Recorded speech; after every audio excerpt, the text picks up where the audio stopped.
All right, welcome back to the Resonant State, America's most popular podcast. Getting there. All right, and we're continuing again here on this fascinating journey, joined by Mr. Sean McCann with a Swapcast on Wake the Dead, and Mr. William Ramsey, of course, from William Ramsey Investigates. And I'll just do a little recap in this journey. We started out pre-Charlie Kirk, pre-Kirkian America, and we were just primarily looking at the movie The Manchurian Candidate. And then we have progressed thus far into this document, which is revelatory of, I think, to me is pretty compelling in that this shows that these plans and programs were being implemented, including the infrastructure. There was not even in World War II. There was no OSS even, right? There was no CIA. There was none of that existed. Okay. You had military, naval intelligence, I'm sure, army intelligence, whatever, but there was no CIA. There was no OSS. And everyone says, oh, CIA, Project Mockingbird. No, this is the inception with involuntary permanent subjects. What does a permanent subject mean? All right. And one last thing, I just throw this out there just because I kind of went on I'm trying to recover from my deep dive into Russ Didzar, who's just would have been just down the road from me here in Ohio. And another guy, Wilfred Wong, right? And he is the number one investigator of SRA in England, as Russ Dizdar was, in the United States. And the one thing two things are pretty compelling. Both of them independently came to the conclusion that this is, in a sense, a movement towards a infiltration and a takeover with many, many cells. And Dizdar says the number, so the MPD, DID, whatever you choose to call it, is, well, according to him, is 99% of the time an offshoot. It's part of SRA. It is a emanation of SRA, and he's talking about 3 generations of this. So upwards of 10 million possible in the United States. And I'm throwing that out as looking at these mass shootings, right? We were going through like the number of mass shootings, which occasionally now doesn't even get on the friggin' news. I don't think frig is swear, is it? Like frigate ship. But we are on YouTube though. So. I know. But a fine line. But anyways, these guys were, and you have to say that, Dizdar was very hardcore, like right in the real deal stuff. And the way he talks about this, here's the one thing is that you see that this stuff is completely out of the news, right? You don't hear about any of these except for, we talked about the Hosanna scandal, but basically there's, the police are trained not to bring up any ritualistic aspects. Do not mention it. Like, as Russ Dizdar says, Dahmer had a bone satanic shrine with a power cone made of human skulls. So, this has been an aspect in many, many of these cases. And I mean, it is, hopefully it's not correct. If it is, then but anyways, it's really scary. But the other thing is that, and this is what, one last thing I'll say is that the covering up of these crimes, it's Wilfred Wong. So both of them off the grid or off the map. Wilfred Wong arrested, jailed for 17 years. For rescuing a girl from foster care that was being sexually abused by her father, and they had all the testimony, and the courts were going to give her back to her father. 17 years in jail, plus an additional 2 for something or other. So he's off the mat, like he's gone. And Russ Dizdar, who, seemed relatively healthy, 65 years old, just drops dead. And his wife. And his wife 2 weeks later. Right. So it was during COVID. They put them on the freaking breathing apparatus and they died, just like Rob Skiba. To me, they were all murdered. It was just covered up. It was murder by a hospital. I agree. So, yeah.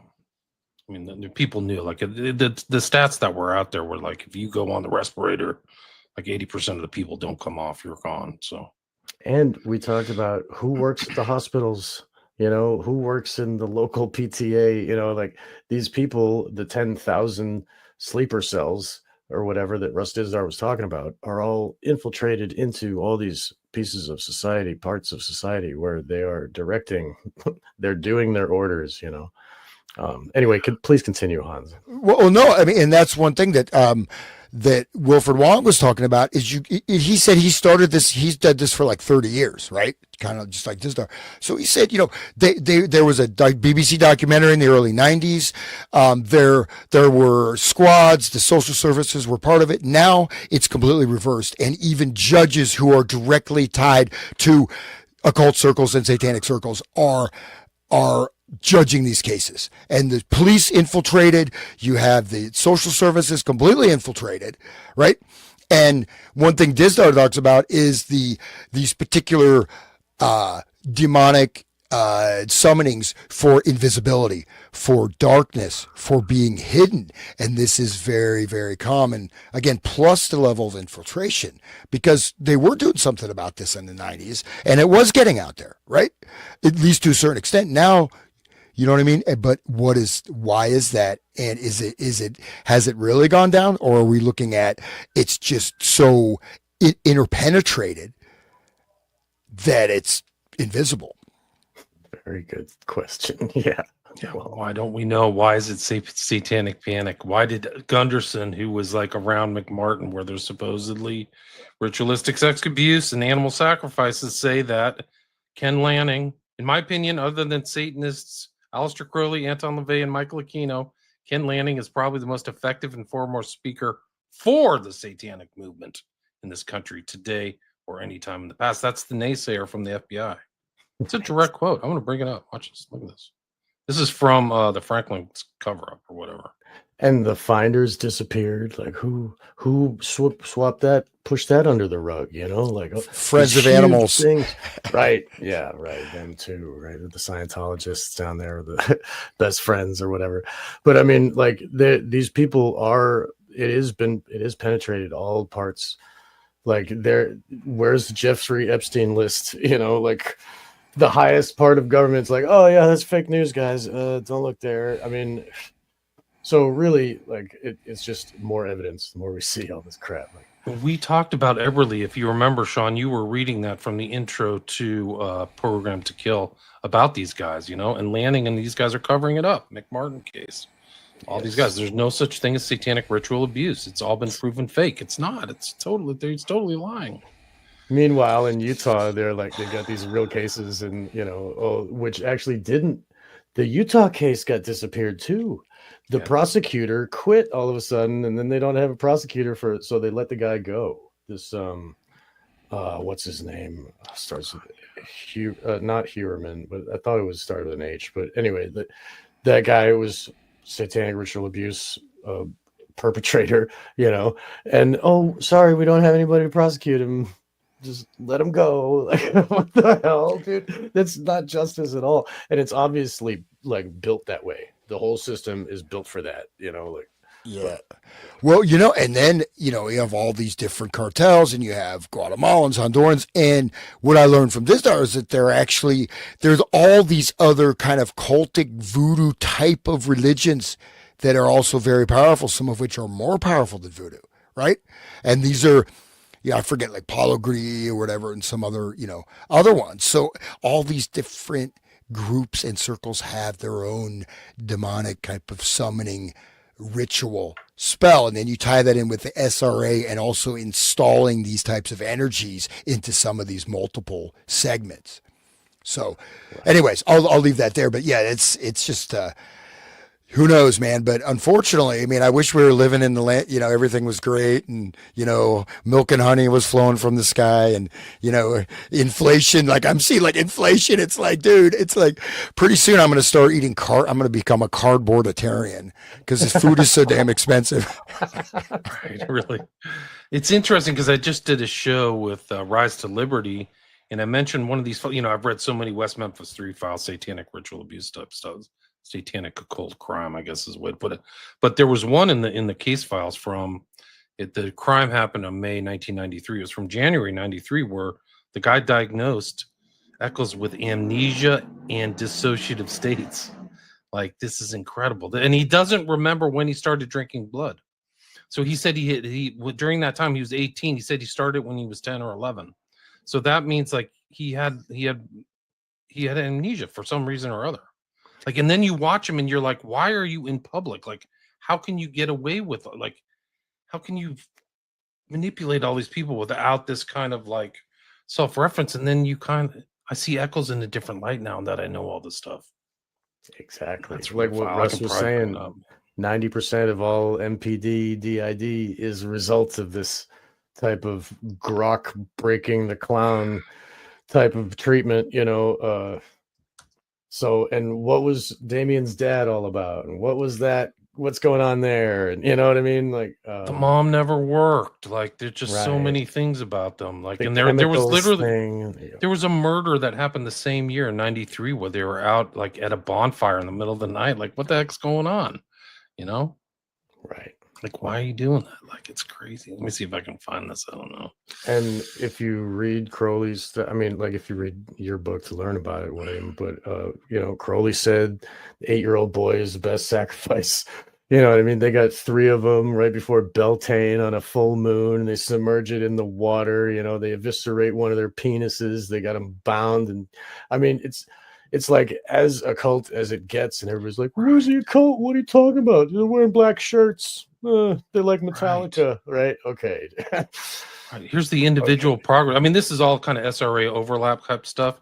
Individual progress report, Damien Eccles, January 25th, 93. Focus of today's session spent talking with Damien about his feelings of death. He brought with him to session a poem he had written during the past week. Theme of this poem centered around death and power. This is in the court records. You can read this. Damien explained that he explained his power by drinking blood of others. He typically drinks the blood of a sexual partner or a ruling partner. This is achieved by budding or cutting. He states it makes him feel like a god. This is current themes of Satanism. Damien describes drinking blood giving more power and strength. He remembers doing this as far back as age 10. He does not remember where he learned to do this. This is like amnesia. He believes there's no God. He believes that society believes there's a God because society is weak. He wants to be all powerful. There's a spirit inside him. Oh, sorry. He discussed how some of this is related to his experiences as a child. He acknowledges that some of this is related to his childhood abuse, trauma. This is like child ritual abuse. Wow. They're admitting it right here. He's admitting it. The spirit was put inside him last year. So this is like a double personality thing, right? Indicate that a month ago, the spirit decided to be part of him. When questioned how he feels about the spirit, what the difference is, he's able to relate. He feels stronger, more powerful with the spirit. He has not seen the spirit, but he does have this. In addition, he reports conversations with demons and other spirits. This is achieved through ritual. He denies that he's satanic, seeing himself more as being involved in demonology. Dude, thanks, Damien. Man, you're an intellectual. It becomes more noticeable today, and talking with Damien, that he has many things from childhood he simply does not remember. This is believed to be a dissociative response to trauma issues. Wow. He's a traumatic mind control guy. Isn't that deep, man? That's why he's out there all the time. Like he may not even remember, like Suran. Crazy. Well, have you guys seen the movie Him that just came out? Oh, no, so gay. I could not finish, dude. I got 20 minutes in. I'm like, this is the grossest, gayest thing I've ever seen. Dude, when they're like, I watched it twice, bro. What are you saying? Was it streaming? Did you watch it streaming? No, I did some pirate site. Yeah, I wouldn't pay for that crap, dude. Dude, so like there's this scene. Okay, I'm just gonna say for everybody, warning everybody, right? So the dude gets accepted into this like training camp where he's training and learning how to be like tough guy. And if you're not watching, if you're just listening, it is a gay porno. I swear to God. Like they're like, and then there's like one of them's laying on the ground and he's got his knee up and the other one's got his knee and is like pushing on it and like doing this gyrating push. That was my favorite scene, dude. And then, but if you close your eyes and listen, one of them's like talking about how like, oh, do you even stretch? And the other one's like, oh, you're so big. And the other guy's like, oh, you're next. Like, dude, it's like a gangbang of like, do you It's sick. It's Oh, I'm sorry, you guys. so I you're too couldn't watch homophobic. it. I couldn't take it seriously. I You just- homophobe. You homophobe. You phobe. We got I'm a a- phobe. We I'm got afraid. a. I'm so afraid. I was doing a. 411 I was doing a show the other day because I'm playing sitar, and I said, "Oh, my butt hurts. It hurts because I'm sitting." But he's like, "Oh, why are you telling me that?" I have these. I don't know why. It's like the sitar like attracts gay men. I remember I'm holding it. This guy came up like on his roller Big skates. phallus. He's like, "Hey, that's so big. It must be really hard to play." Oh, are you stretching it? Oh, But wow. anyways, back to the movie. Sorry, But here's this guy. Sorry, Somebody guys. comment was kiss Sorry, yes on guys. Wong. I saw Atwood's cowardice when Wong was arrested and imprisoned. He acted like Wong never existed. Such a compassionate man. I've watched everything I can with Wong. Yeah. So. No, he was a real hero, and he really Yeah. completely just. And the thing was, look, he was so clear, right? He was so, and he was just absolutely, fearless and so compassionate, and so and that's an insane prison sentence. Even if you did take the kid from, they got these Somalian rapes like 20 people. Oh, one, slap on the wrist, go back out and do it again. They let people go for serious violent crimes, and this guy's 17 years, no one was injured. Now, supposedly he did hold a knife to the social worker's neck, but then who knows if that happened or not. But 17 years, dude. Do you remember the Franklin scandal? How the one girl who didn't recant was like sent to jail indefinitely until she recanted. Like, that's right. what? How are you going to get truth if that's how it's happening in the courts? They're in on it. That's the power, baby. That's it. Yeah, but so anyways, the movie Him, it doesn't really have a plot, but basically the guy is a up and coming football player, ends up, gets his head injury by this guy wearing a weird demon mask, and then turns out that he Just as Sir Nunos, basically. Yep, exactly. So anyways, when he gets with this guy, he's staying in this guy's huge compound. The guy's wife is out of town, whatever.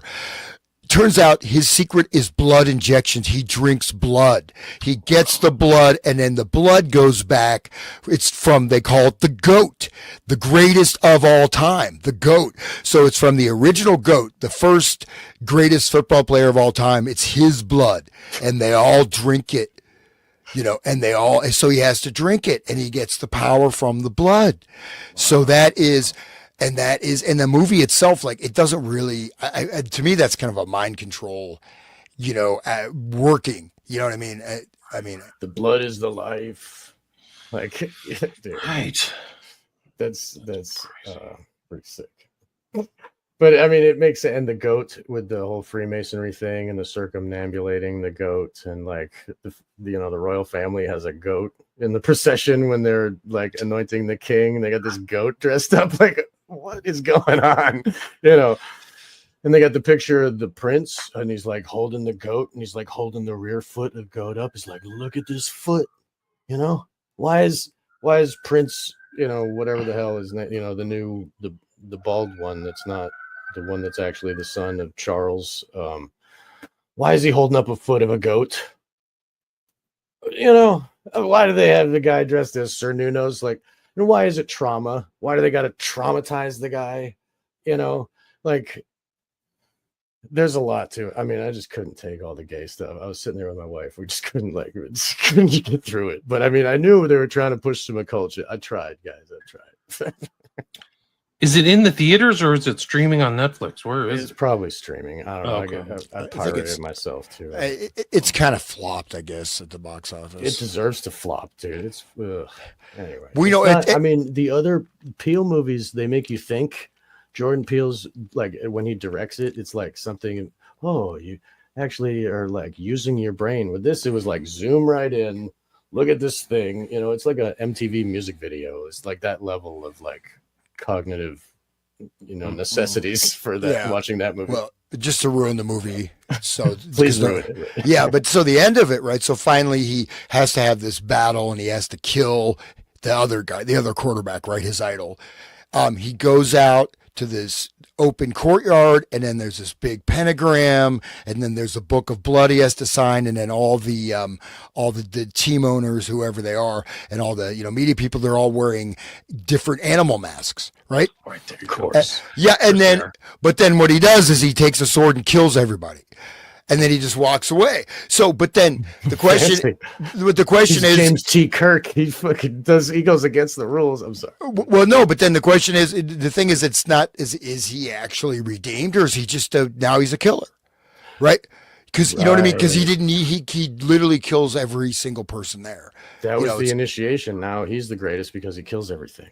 Right? Yeah. So it doesn't imply that he's not going on that path. He just wants to get a higher level on the pyramid.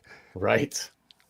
It's just like the gladiator becomes a good spectator, and then he survives the sport. You know what I mean? In the Roman times, like if you put on a good show or whatever, and the people like you, then you don't get killed, and you get to do it again, and then you become the best killer. Look, I'm the killer guy. It's just like Full Metal Jacket. How can you make somebody turn into a killer? Like, oh, real good character arc there. Like, oh, he's satanic now. Whoopie-doo. He signed the book. Yeah. What does that do to the audience members too? Think about the audience members. It's like that, even one sentence, dude.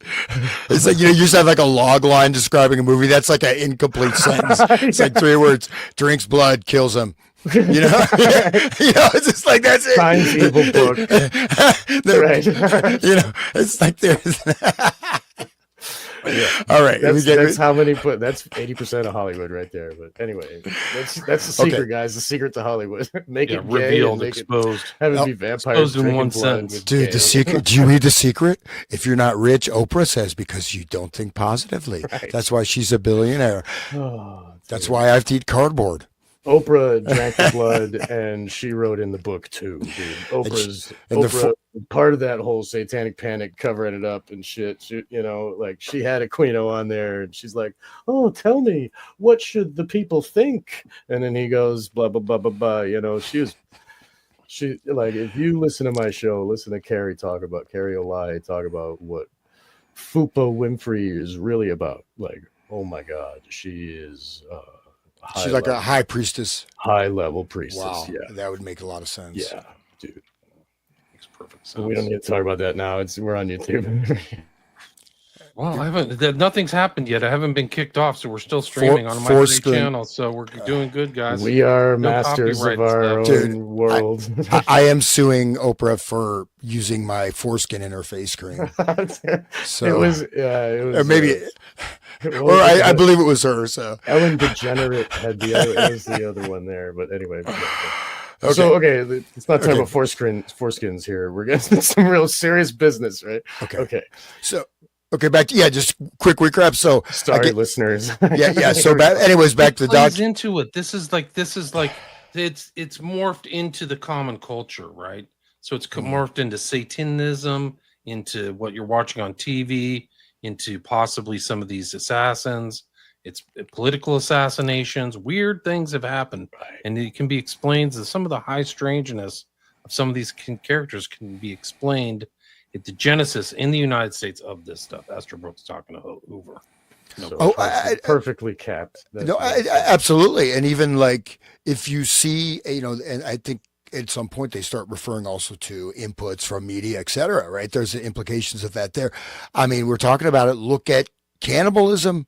How much, if you go through all the movies about cannibalism, there are a lot. How about all the witch movies? It's like, it's really cool to be a witch. Just be a witch. It's super cool. You know what I mean? And these things are, and then even that Dexter, and you just kind of, right. So lots of inputs that is just enough to give someone a push to take that first step. Or that Damien Eccles guy who really liked Metallica, and all of a sudden he's famous just for wearing black T-shirts, right? Yeah, I think he's a public figure. Recently.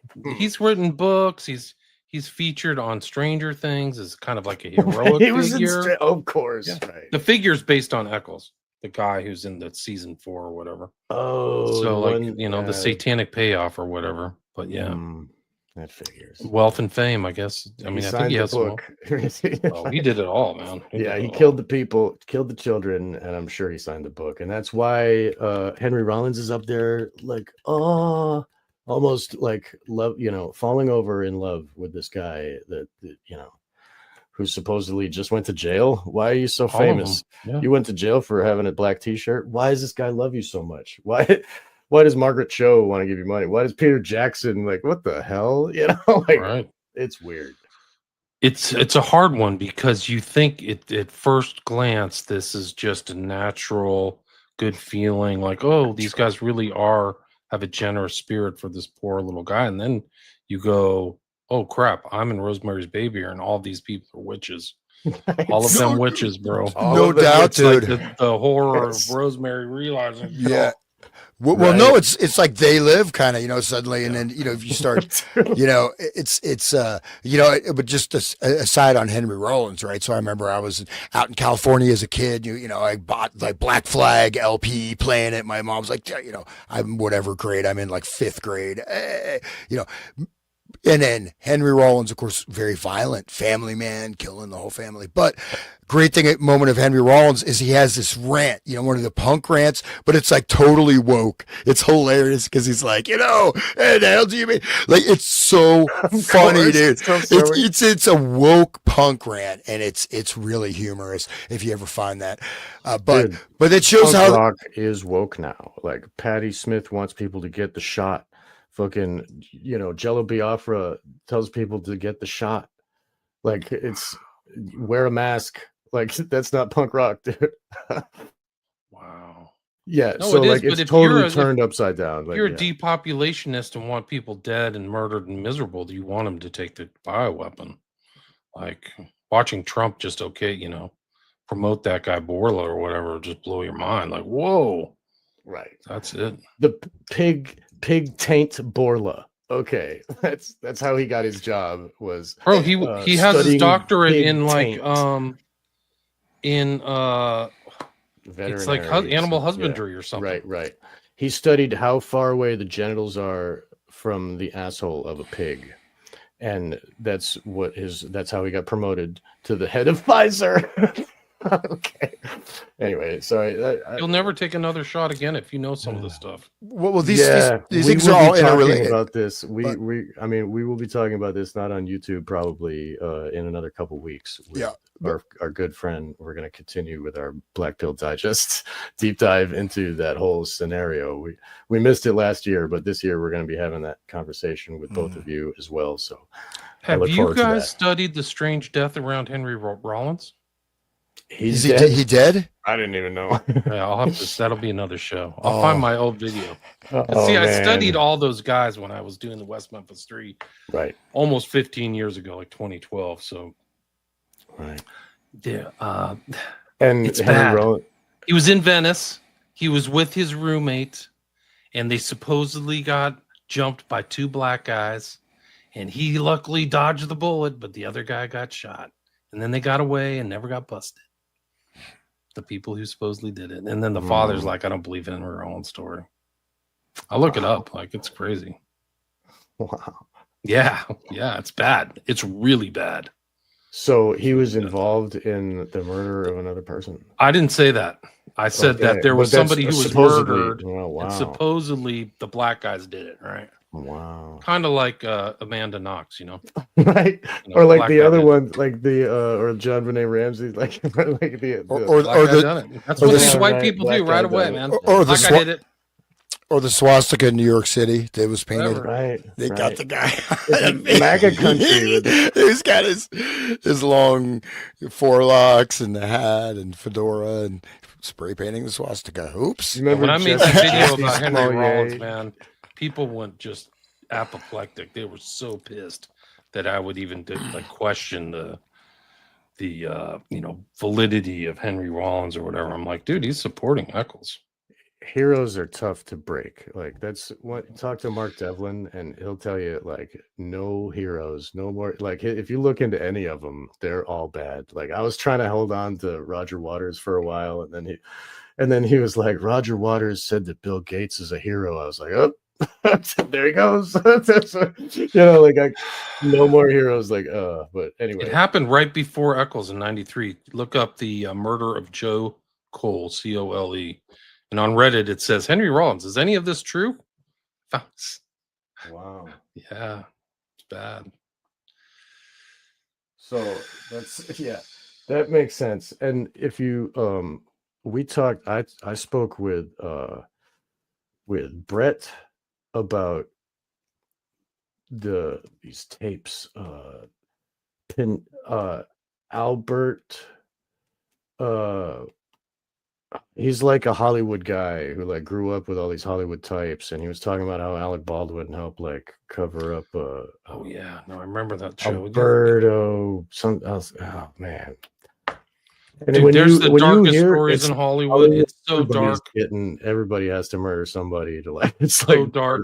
Yeah, really. So Yeah. dark. When he like supposedly shot that woman on Rust or whatever, one of the most interesting things to watch about Baldwin is watch the interview he did with Stephanopoulos, where it's like a political cover up. Like it's amazing, like the skill of in my opinion, in the propaganda of what he's doing for Baldwin.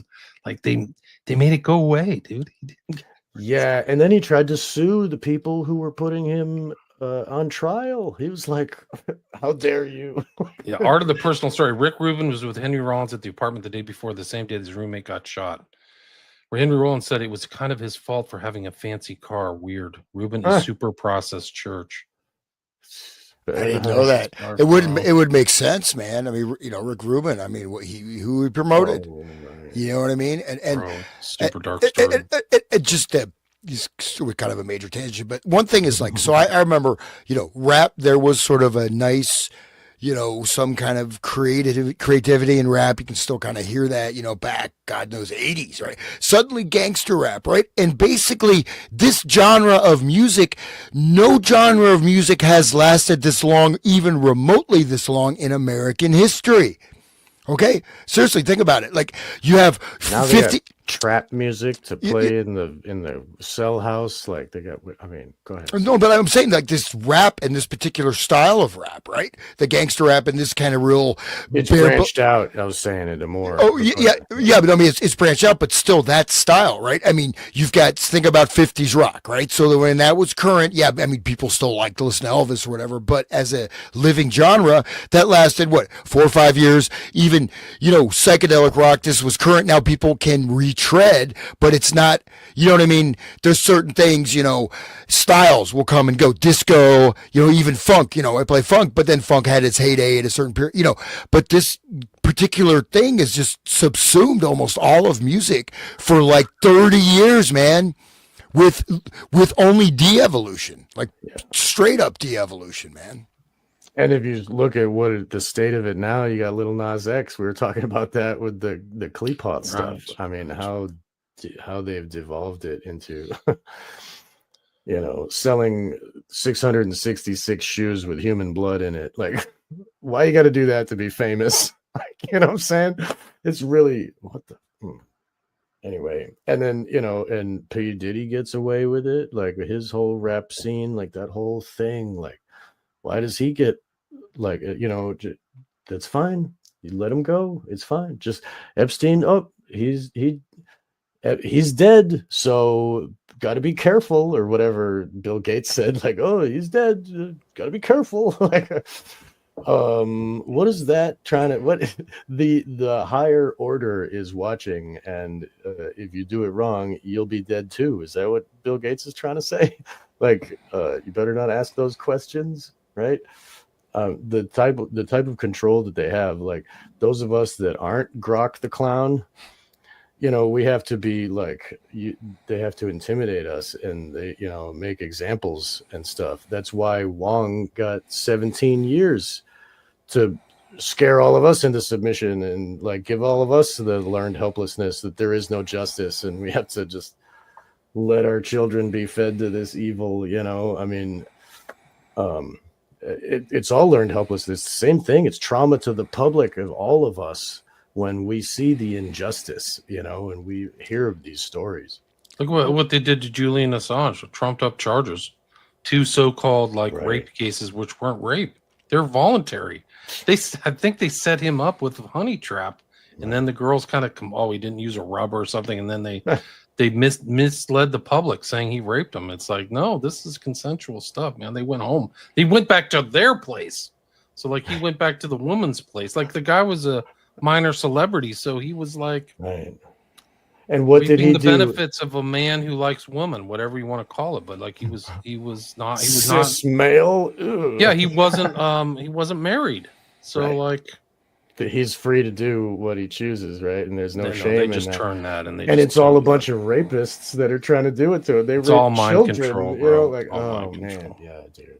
Well, no, then you got like the Me Too movement, but I mean, you look at like, you know, Diddy was like, he was Diddying it up, man. You know, he was corrupting people, his freak offs. I mean, absolutely debasing people, dehumanizing, you know, really disgusting. Humiliating, yeah. Yeah, disgusting stuff, orgiastic stuff, and then what, he's drinking beer in his minimum security jail. He's probably going out golfing with Bill Gates. Hi, Right. P. Diddy.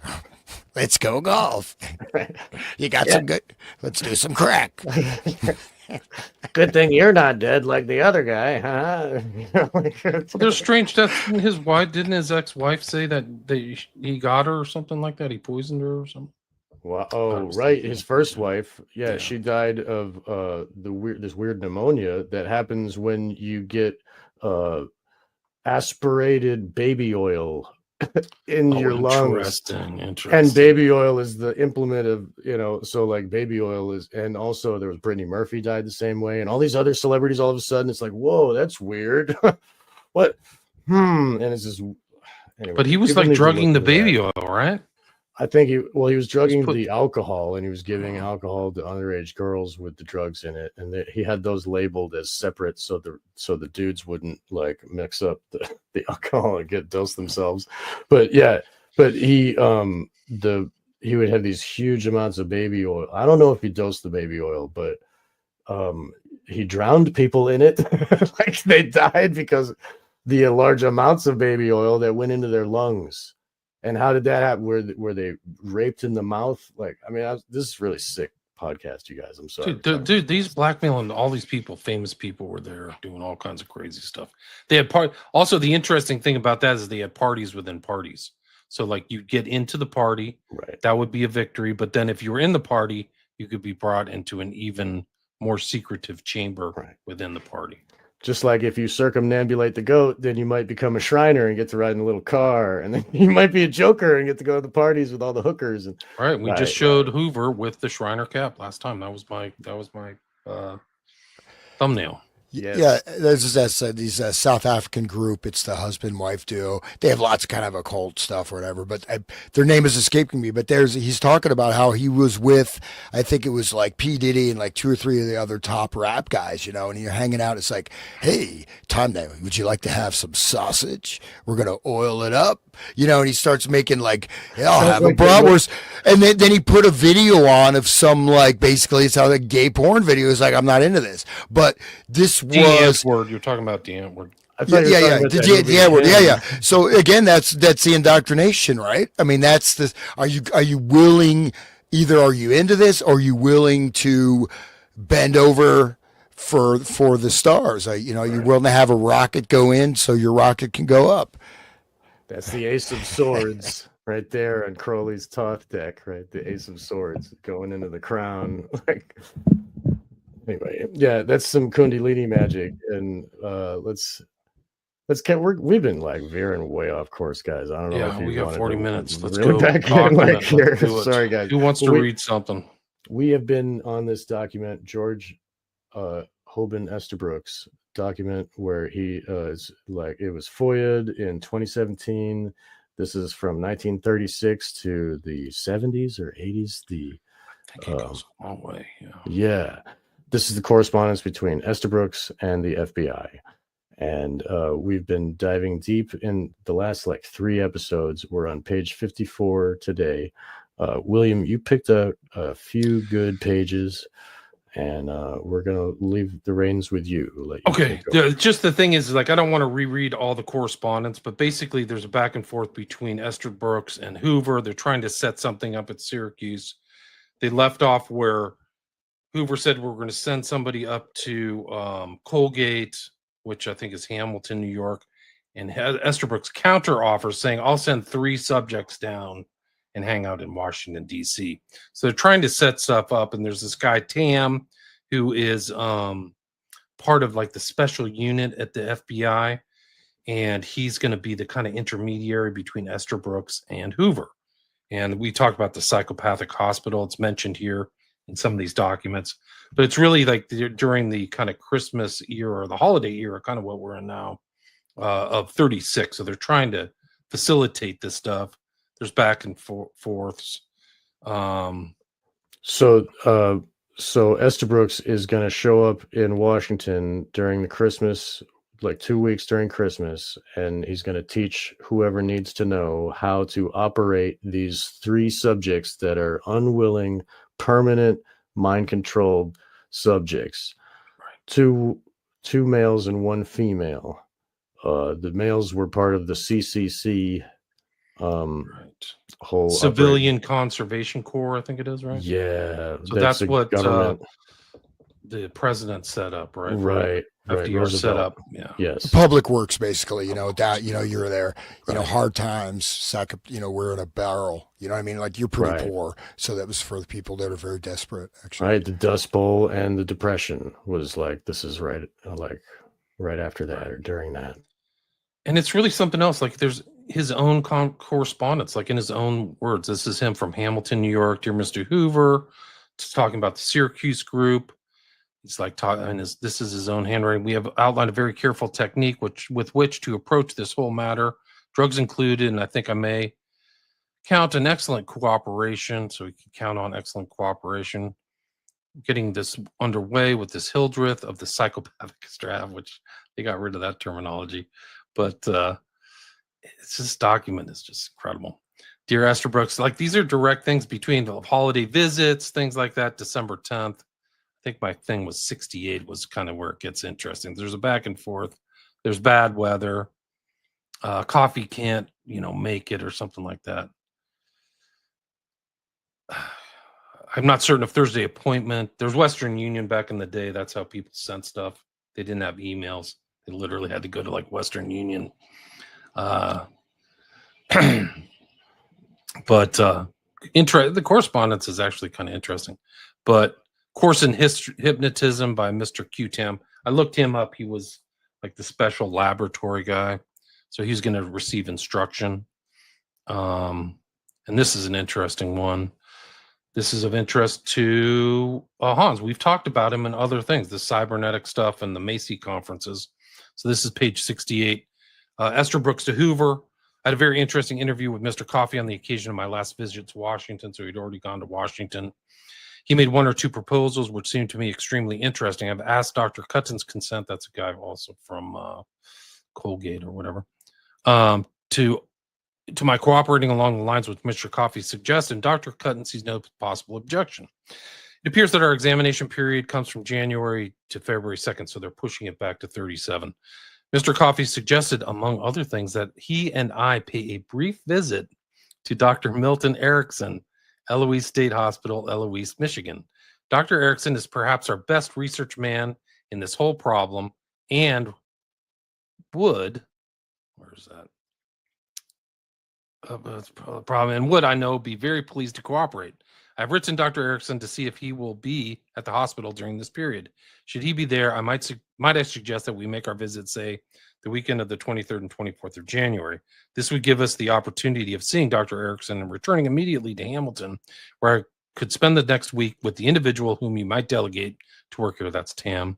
During that period, this letter's suggestion is in keeping with the proposal made by Mr. Coffey. I shall be very much interested in having your reaction on my proposition concerning Dr. Shankweiler made verbally to Mr. Coffey.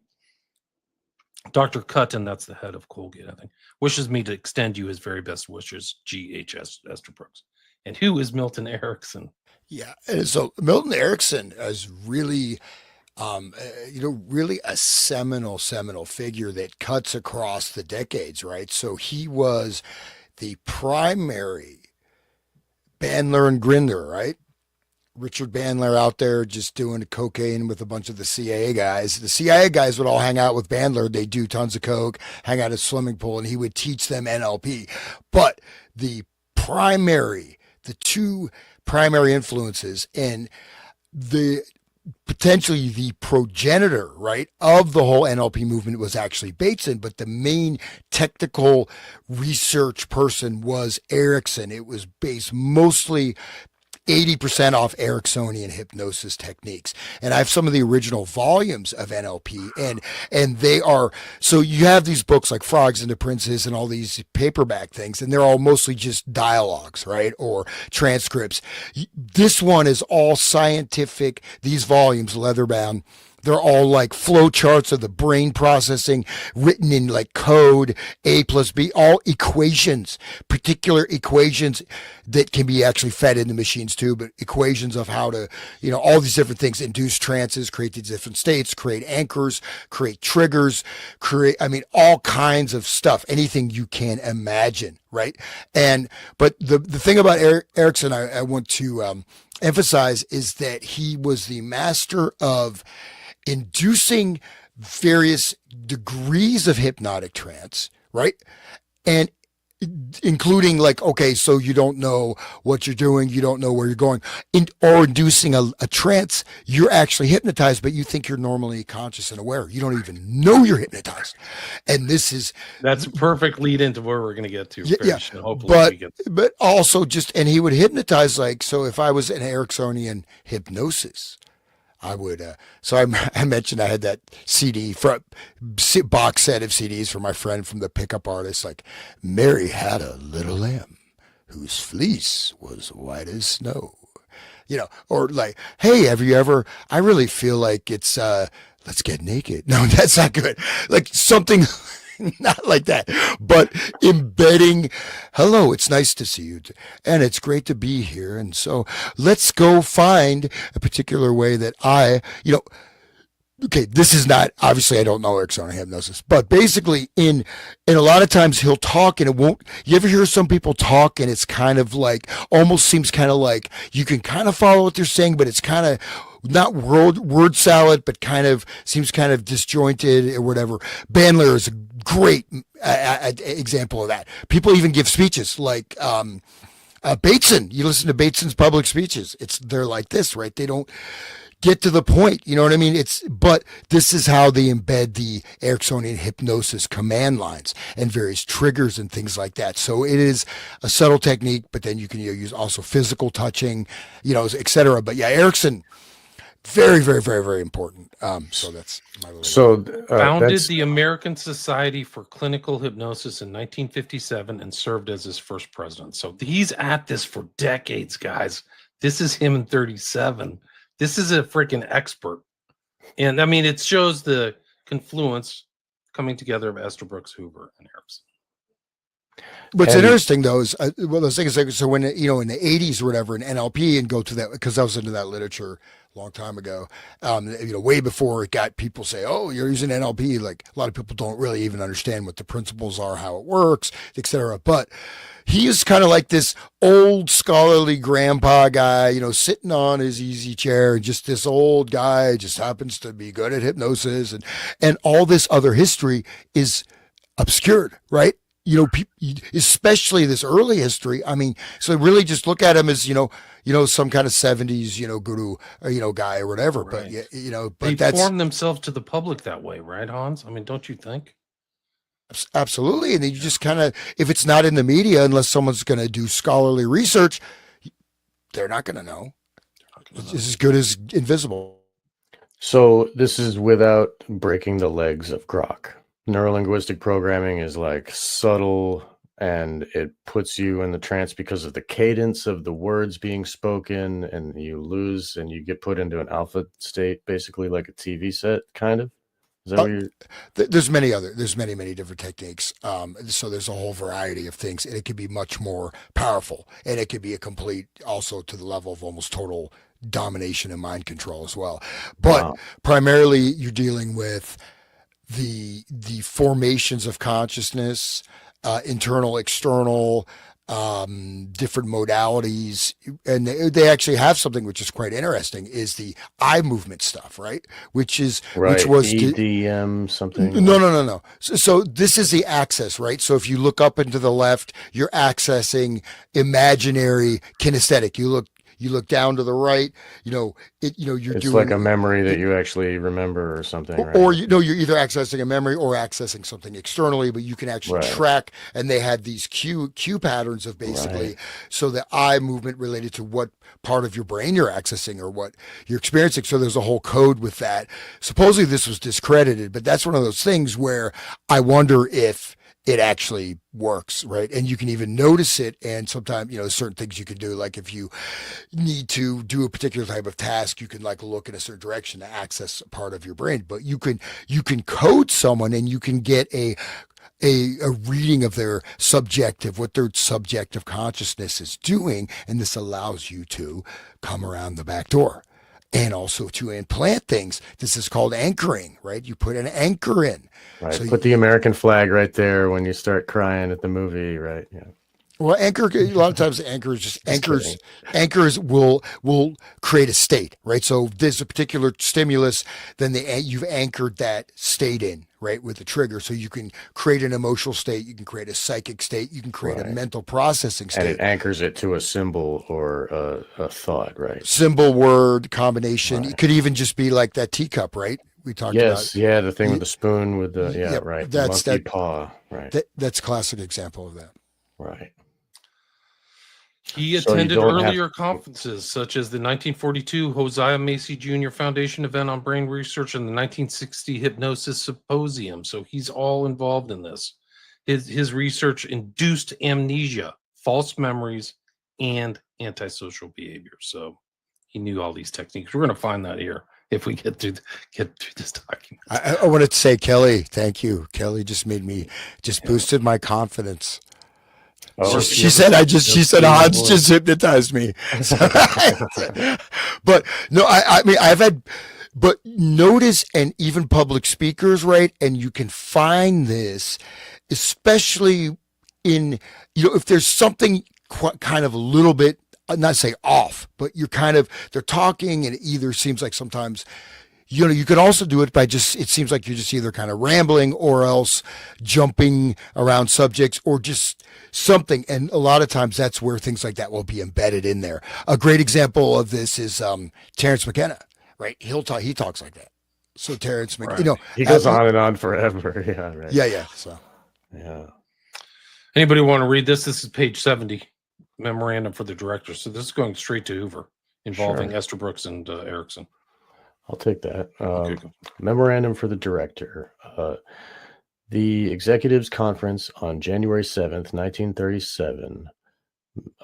Messrs. Tolson, Tam, Hintz, Quinn, Schilder being present, considered a report submitted on January 5th, 1937 by Mr. Coffey concerning a recent conference with Dr. G.H. Estabrooks with reference to the Bureau's continued study of hypnotism. Dr. Estabrooks reported his continued study of this entire subject and indicated that he had been corresponding with Dr. Erickson, now stationed at the State Psychiatric Hospital in Eloise, Michigan, who has done some startling work along these lines. That line is in quote, startling work along these lines. Dr. Estabrooks recommended that because of the inability of the Bureau to employ any of the three persons previously suggested by him. Now, these are the total slaves. Their minds can, with the flick of a finger, they do anything they're told by Estabrooks. These people are total mind control slaves. That's who he's mentioning here. Okay. With the inability of the Bureau to employ any of the three persons previously suggested by him, possibly special instruction could be afforded to Mr. W.N. Shankweiler, a present applicant for a position as special agent in the Bureau, whose file indicates that he plans to accept appointment in June of this year. Mr. Coffey did not feel that Shankweiler should be given any special study if appointed. He advised Dr. Estabrooks that the Bureau desired to keep him in touch with this matter and recommended that Mr. Quinn Tam of the Bureau's laboratory staff confer with him for about a week, and stated that efforts would be made to have Mr. Tam spend this period studying the subject of hypnotism. Dr. Estabrooks wanted Mr. Coffey to visit Dr. Erickson at Eloise, Michigan. Mr. Coffey suggested that possibly Mr. Tam could arrange this visit. The executives conference agreed with the recommendation that Mr. Quinn Tam be authorized to proceed to Hamilton, New York, to spend a period not exceeding 1 week to study the principles of hypnotism and meeting and conferring with the various members of the Syracuse group. The conference, however, was not disposed to recommend that Mr. Tam proceed with Dr. Estabrooks to Eloise, Michigan, to confer with Dr. Erickson, or to agree with Mr. Coffey's recommendation that arguments be made, if possible, to assume Dr. Estabrooks' traveling expenses from Hamilton, New York to Eloise, Michigan for this conference. The executives conference recommended, however, that the Detroit Field Division be written to conduct inquiries as to Dr. Erickson's research along these lines. So, startling work along these lines. Would you like to say something about that, or should I keep going? Eloise is a suburb of Detroit, so it's basically back when Detroit was a semi-functioning city. But I just want to call attention to there now it looks like everything was in place to get those 3 people in DC, but to make sure they have no connection with the Bureau. Exactly. So yeah, and suddenly they just like, and again, this is happening pretty quickly. So there's nothing in between saying, okay, we can't proceed as planned. We just have to make sure that it's not connected with us. So this is right here, it looks like they already had brought them there. It's already set up, but now it's like, oh, we couldn't do it. You know what I mean? So I think that's just, I don't know. To me, that's, it may have happened. Maybe this is just baloney. This is a classified doc. Some of the scribblings on this doc are interesting. It shows how many people looked at it or signed off. You can see their signatures, and it goes to Tolson, and it's supposed to go, I think, to J. Edgar Hoover and all these other bigwigs at the FBI. So Clyde Tolson actually signed it, so totally involved in all this stuff. It just is just another one. They're setting up a conference. They're just notifying people. This is the 5th. There's kind of an interesting thing on this. It's basically Dr. Estabrooks stated 2 experiments have been conducted using nitrous oxide, but they were not successful in hypnotizing the subject while under the influence of the anesthetic. He attributes the failure, however, to the particular subject used, pointing out that he was a chronic alcoholic and of a very nervous temperament. Dr. Estabrooks stated that it was necessary to slow up further actual experiments for 2 reasons. 1, the extreme difficulty of him getting to Syracuse in the winter weather due to the impassable condition of the roads, and 2, the desire of the group to research a little further into existing literature before proceeding with other subjects and experiments. So it's just kind of, let's see. Estabrooks also informed me that he'd been corresponding on the subject with the Dr. Erickson. So they don't know the importance of Erickson. Maybe Erickson isn't as important yet. Now stationed at the State Psychiatric Hospital at Eloise, Michigan in Detroit, that Erickson has recently done some startling work, like you mentioned, in connection with a criminal subject who was the victim of amnesia. According to Dr. Estabrooks, Dr. Erickson was able to get the subject to recount his entire past history, including his criminal activities, all under the influence of hypnotism. And then they mentioned the 3 guys, like you mentioned, the mind control slaves.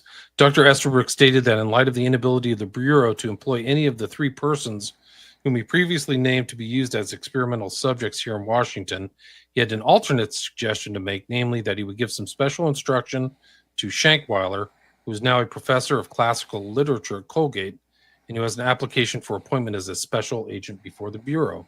Estabrooks pointed out that Shankweiler would then have the special training in the event he enters on duty with the Bureau as a special agent. I've since examined Shankweiler's personal file, and it would appear it has been tendered an appointment as special agent and plans to accept in June of 37. Hypnotic work, further possibilities. Estabrooks apparently reconciled himself to the fact that the Bureau could not now appoint any of his devotees on the subject and was of the opinion that one of the laboratory staff could help keep in touch with the situation, particularly if he made a study of the principles of hypnotism. Employee visit him in Hamilton. Estabrooks also very anxious that I meet more with the Syracuse group. Now, this is kind of just correspondence. They're trying to figure everything out, going back and forth. But I think the next one was 76. But this is all really important. Like they're just corresponding, like familiarizing themselves with each other, Hoover and Estabrooks. But I think the next one was 76. It says, in connection with the Bureau's study of various methods for the detection of deception, it has been reported the Bureau that Dr. Erickson, now stationed at the Psychiatry Hospital, Eloise, Michigan, has recently made some extensive studies and experiments in the field of hypnotism. According to the information given to the Bureau by Estabrooks of Colgate, Dr. Erickson was able to cause a victim of amnesia to recount his entire past history, including his criminal activities, all under the influence of hypnotism. I mentioned that, so it's pretty interesting. So these guys are going back and forth. They're trying to get to Utica. There's bad weather. And I think the next one was 81, I think is where it starts. I guess summer vacation, psychological tests, serious regards, Estabrooks to Hoover. I think the next one is really 85. So just more correspondence. They're trying to get together. Yeah, this is it. Anybody want to read this? This is like the Russian hypnotized at trial. This is 37, guys. This should be you. You should read this, Hans. Can you read that? Yeah, let me make sure I'm on the right. Okay, this is 85. Yep. Okay. So this is a for those listening on the radio. This is a copy of a newspaper clipping. So here this is okay. 17 Russians hypnotized at trial. Charge. London, January 27th. UP. Mass hypnotism, a mysterious truth drug, and an epidemic of mass confession were advanced by newspapers today in their efforts to explain the statements of 17 men on trial for treason in Moscow. A Warsaw correspondent of the anti-communist Daily Mail described in detail the alleged mass hypnotism of subjects. They were put in a big, brightly lighted room, forbidden to talk for a few minutes, then confronted by a hypnotist and assistants. The hypnotist, the correspondent said, faced the subjects while attendants turned off lights except for spotlights at which the subjects gazed, and then a monotonous speech sent them into a trance. The Daily Express and Morning Post, also anti-communist, inclined to the truth drug idea, but a post-medical correspondence recalled, as a simpler explanation, the occasional epidemics of confession in schools and institutions after religious meetings. Right. So these reports are being bandied about. Pretty interesting. So they're blind. They're putting a spotlight in their eyes like a deer that's on the highway, and like a car's coming out. They're trying to access that type of freeze response, the dissociation, right, with the lights and this is like a rock concert. I mean, didn't Taylor Swift have everybody do that at her concert? Right. She probably had spotlights. William, could you read the next one? His handwriting's a bit tricky for me to decipher. Well, I don't know. I'm not going to, those aren't, to me, they weren't relevant when I went through them earlier. They're still kind of going back and forth. They're just trying to get up to Hamilton. I think the next one I had was 101. Another letter, Estabrooks, Hamilton, hypnotism, criminal field. I'm on page 91. That's where I'm at. And but you just see the scribblings. These are going back and forth, and all these people are getting them. They're like putting their signature on there. There's Hoover back to Estabrooks. Estabrooks to Hoover. They're talking about like summer vacation and stuff. Out Harmon Probably School. coded language, probably like, oh, Maybe. I got your napkin on my pizza. All right. There's a proposed trip to Tam to go north. There's a mention of Rockefeller case, Enrique Garcia. I don't know what that is. As the contemplated visit of Mr. Quinn and Tam to Hamilton, New York, February 37th. So they're trying to arrange it. It's not happening. Mr. Tam of the technical laboratory informed me of the courteous manner which he was treated while visiting at Colgate. So we made it. That's the assistant to the FBI. And then Nathan, and then Estabrooks. Visit. I wish to thank you for listening to names. We're to charge possible. And then Estabrooks sends something back. I promised him the names, initials of several gentlemen, if he wished. These are Reifenstein, Hildreth, Dooley. I'm not familiar with some of these names. They don't look familiar to me. But he's also looking for a job. And then this memorandum of Nathan, if anybody wants to read this, this is interesting. It's page 101. Does anybody want to read that? Any volunteers? I can't hear you, Sean. I'm Go ahead, Sean. Sorry. Yeah. Okay. I'm sorry. I'll take You over. What were you saying? 105? This memorandum for Mr. Nathan, March 10th. Is that what you're talking about? William? Is that? Oh, you're Exactly, muted now. precisely, Okay. sorry. Yes, Yeah. thanks. That's great. All right. I'll take over. Okay. The ramifications which he is finding in the problem itself. That's probably continued from a previous page. Okay. Can you see what's on the screen? It's a 101. It says 101. memorandum from Mr. All right. Nathan. I'll get it. Here, I was on 105. Here we go. Memorandum from Mr. Nathan, March 10th, 1937. Yeah, there you The following is a report of the visit of Mr. Q. Tam to the laboratory with Dr. G.H. Estabrooks of Colgate University, at which time Dr. Estabrooks demonstrated to Mr. Tam the various phenomena connected with hypnotism. Sorry, I had the heater on. I'll turn it off. During the first evening of the visit at Colgate University, Dr. Estabrooks demonstrated his technique using two presidical pre-medical. All right, that's an M. All right, sorry. This is a mimeograph. We're having a these are hard documents to read. And some of the, it's a millennial moment. It's okay. handwritten Oh yeah, ones are you bastard! impossible. I'll never live that down now. Handwritten ones are impossible to read. Right, it's right. But anybody can download them and decipher them themselves. I posted it on my Send us my the stuff. Odyssey If you page. have like things that we missed or anything, please send us an email. You can contact Sean or Hans or me. Yes. Send us an email. If That'd you have any be thoughts or comments or Yeah. questions, we'll look at the comments here after we're done with this document. Yes. Okay, that'd be great. So two pre-medical students from whom he had picked from a group of 10 students as being possible hypnotic subjects. Mr. Tam was informed that Dr. Estabrooks had never worked with these two students before. During the process of the demonstration, Dr. Estabrooks was successful in immediately inducing a deep state of somnambulism simply by the suggestion that the student relax and go to sleep. Just a suggestion. No prior, he didn't work with them before either, right? Wow. He'd never worked with these two students before. But somnambulism again means there's like sleepwalking, right? They're asleep and they're doing activities, they're following the commands while like a zombie, man. Yeah. A great point. That's what these people are like. They're like sleepwalkers. They get put into a somnambulistic state. So yeah, Estabrooks is this just magician that just puts people just by suggesting, okay. During the course of the experiment, Mr. Tam observed Dr. Estabrooks's method in inducing hypnosis and also ascertained from him that it is his belief that approximately 1/5 of the people in this country will make good hypnotic subjects. However, the consensus of opinion is that such a state of somnambulism is most successfully produced in people of the higher intelligence level.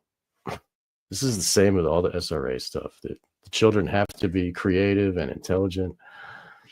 However, this correlation of intelligence with the ability of the person to be placed in a state of hypnosis did not follow through all the experiments which were conducted. On the second day of Mr. Tam's visit, in the company of Dr. Estabrooks, he proceeded to Syracuse University, where various doctors of the psychopathic clinic were contacted. The first of these doctors who Dr. Tam met was Dr. Marion Dooley, one of the recognized world's authorities on drugs. Dr. Dooley, during the course of conversation which Mr. Tam had with him, advised that he understood that the Michigan State Police, in their work in conjunction with a Dr. Snyder, are making extensive use of the so-called truth serum. I'm assuming that's truth serum, SERA. In connection, Dr. Dooley advised that Dr. Snyder is successfully giving injections of scopolamine and also sodium anitol in large quantities, which have previously been thought to be fatal. Does anybody know what scopolamine is? Anybody? Yes. That's a zombie drug, man. Yes. Yeah, that is the drug that's used. They blow the powder on you, and then next thing you know, you're lying naked in a bed with a bunch of dudes. Or you can watch videos online of dudes who've been rolled in Colombia by prostitutes who they've applied. It's called devil's breath or something like that. It's scopolamine. So this is like scopolamine is like when it's manufactured in a lab or something like that. But it's doing it to this day. It comes from the flower of the tree. It's like a natural, but it takes away your will. It makes you have no will. Just like what Dahmer was trying to do to his victims. He wanted to like burn their brain with acid and shit, so they would just be a zombie. That's what he wanted. He actually drew zombie. He drilled holes in their brain and poured acid in. Right. Yeah, which is Dude, incredible to stuff. make a somnambulist. Like that. He just didn't know these techniques. Best movies of the German. Luckily, he didn't know these techniques. Here's the thing: reread that sentence again. In connection with Dr. Dooley, advised that Dr. Snyder is successfully giving injections of scopolamine and also sodium amytal in large quantities, which have been previously been thought to be fatal. They're succeeding. This is a success. In 1937, guys, we're way before MK Ultra. And had to have some of this information. And the thing is, they're doing stuff that, this is not like gentle experimentation, man. This is like, oh, let's see how much we can give. Oh, his heart's used still to beating. think this was fatal. Here you go. Let's just, it is. So, and where do they get the subjects in a scientific environment, right? Scientific. The psychopathic clinic. Who's the psychopath, right? Yeah. Is it the doctors or the freaking patients? Yeah. Well, but sodium amytal, it is, it's a very powerful barbiturate, right? It's a central nervous system depressant. Right. And a lot of this stuff, right? A lot of this sort of you could say the hypnotized, transformed world we live in is because of when you have everything with your parasympathetic sympathetic nervous system, the central nervous system can control, right? That becomes a controller where you're just literally on the surface of your life and your central nervous system is moving. So in a sense, this is and it also affects brain hemispheres, right? So sodium amytal mixed with scopolamine, man, that is a hard, this is a very hardcore drug, man. You know what I mean? This is not sodium pentothal, right? So amytal was the Eli Lilly. I guess it's not available anymore. If anybody has any, Probably because it's fatal. I'd like to try it. No, I'm just kidding. Yeah, right. Yeah, let's try that. Split your hemispheres. No. You know, but I mean, it can And be previously thought to be fatal. That's Right. But I mean, what this is right. That's the whole thing. People have to understand how important classification is to a functioning liberal society based upon freedom and liberty. None of this stuff was ever publicized until 2017. The guy Black Bolt found it. So Greenwald or whatever. So this is like incredible what they're doing, but the public never. Historians probably didn't know this. I would like to find a historian who actually has this information in their books about. There's no books about Estabrooks. There's his books, but there's very little about Estabrooks outside of McGowan or some of these other characters. Maybe it's in Operation Mind Control or the Search for the Manchurian Candidate. But Boert, like, yeah. I don't even think this. I've read Operation Mind Control. This information isn't in there.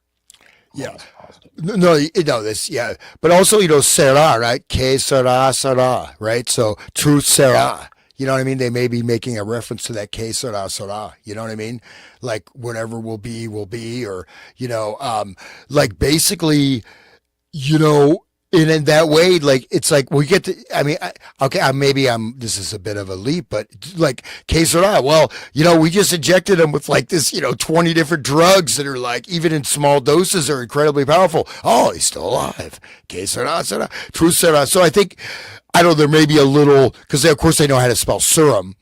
Right. And the reason they're using that word, and that's a Latin reference, right? Que sera. So I think that's indicative of also their cavalier attitude towards their subjects. But this is it. They're using hypnosis and drugs together at very early at 1937 in a clinical environment. So do you mind continuing, Sean? No, I'd be happy to. Let's see. Okay. Dr. Dooley advises that. Oh, here, let me turn off the heater 1 second. Dr. Dooley advises that he understands that Dr. Snyder of the Michigan State Police is being extremely successful in his use of the so-called truth serum. And so this is a cop doing this to people, like inject. Oh man. Okay. Yeah, finish the sentence and read it. I'm sorry. Okay, here we go. Dr. Dooley advises that he understands that Dr. Snyder of the Michigan State Police is being extremely successful in his use of the so-called truth serum, but that publication of any of the work being done has been withheld. Mr. Tam also asked Dr. Dooley about the use of oxygen, such as is being made in hospitals at the present time to reduce the air tension in special rooms. What's that about? How would that affect your consciousness if there's less oxygen? Dude, they do. I don't know. I've heard that casinos in Vegas increase oxygen. Right. It keeps, to keep you you awake. more energy. Yeah. Keeps you awake. They want to induce the somnambulism. They want to make sleep. Right. Yeah. But one thing that we don't really think about, not to make people freak out, but let's just be totally paranoid. We got the black awakening is coming. We got all these cells of chosen ones, mind-controlled assassins ready to wake up at any moment. But the black flame. But the scents, right? Smells, like that's something also they use.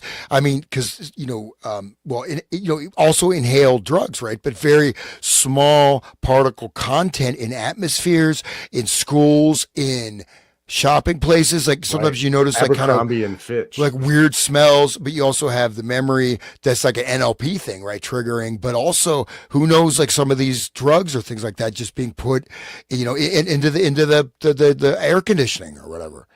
Or into the police interrogation room.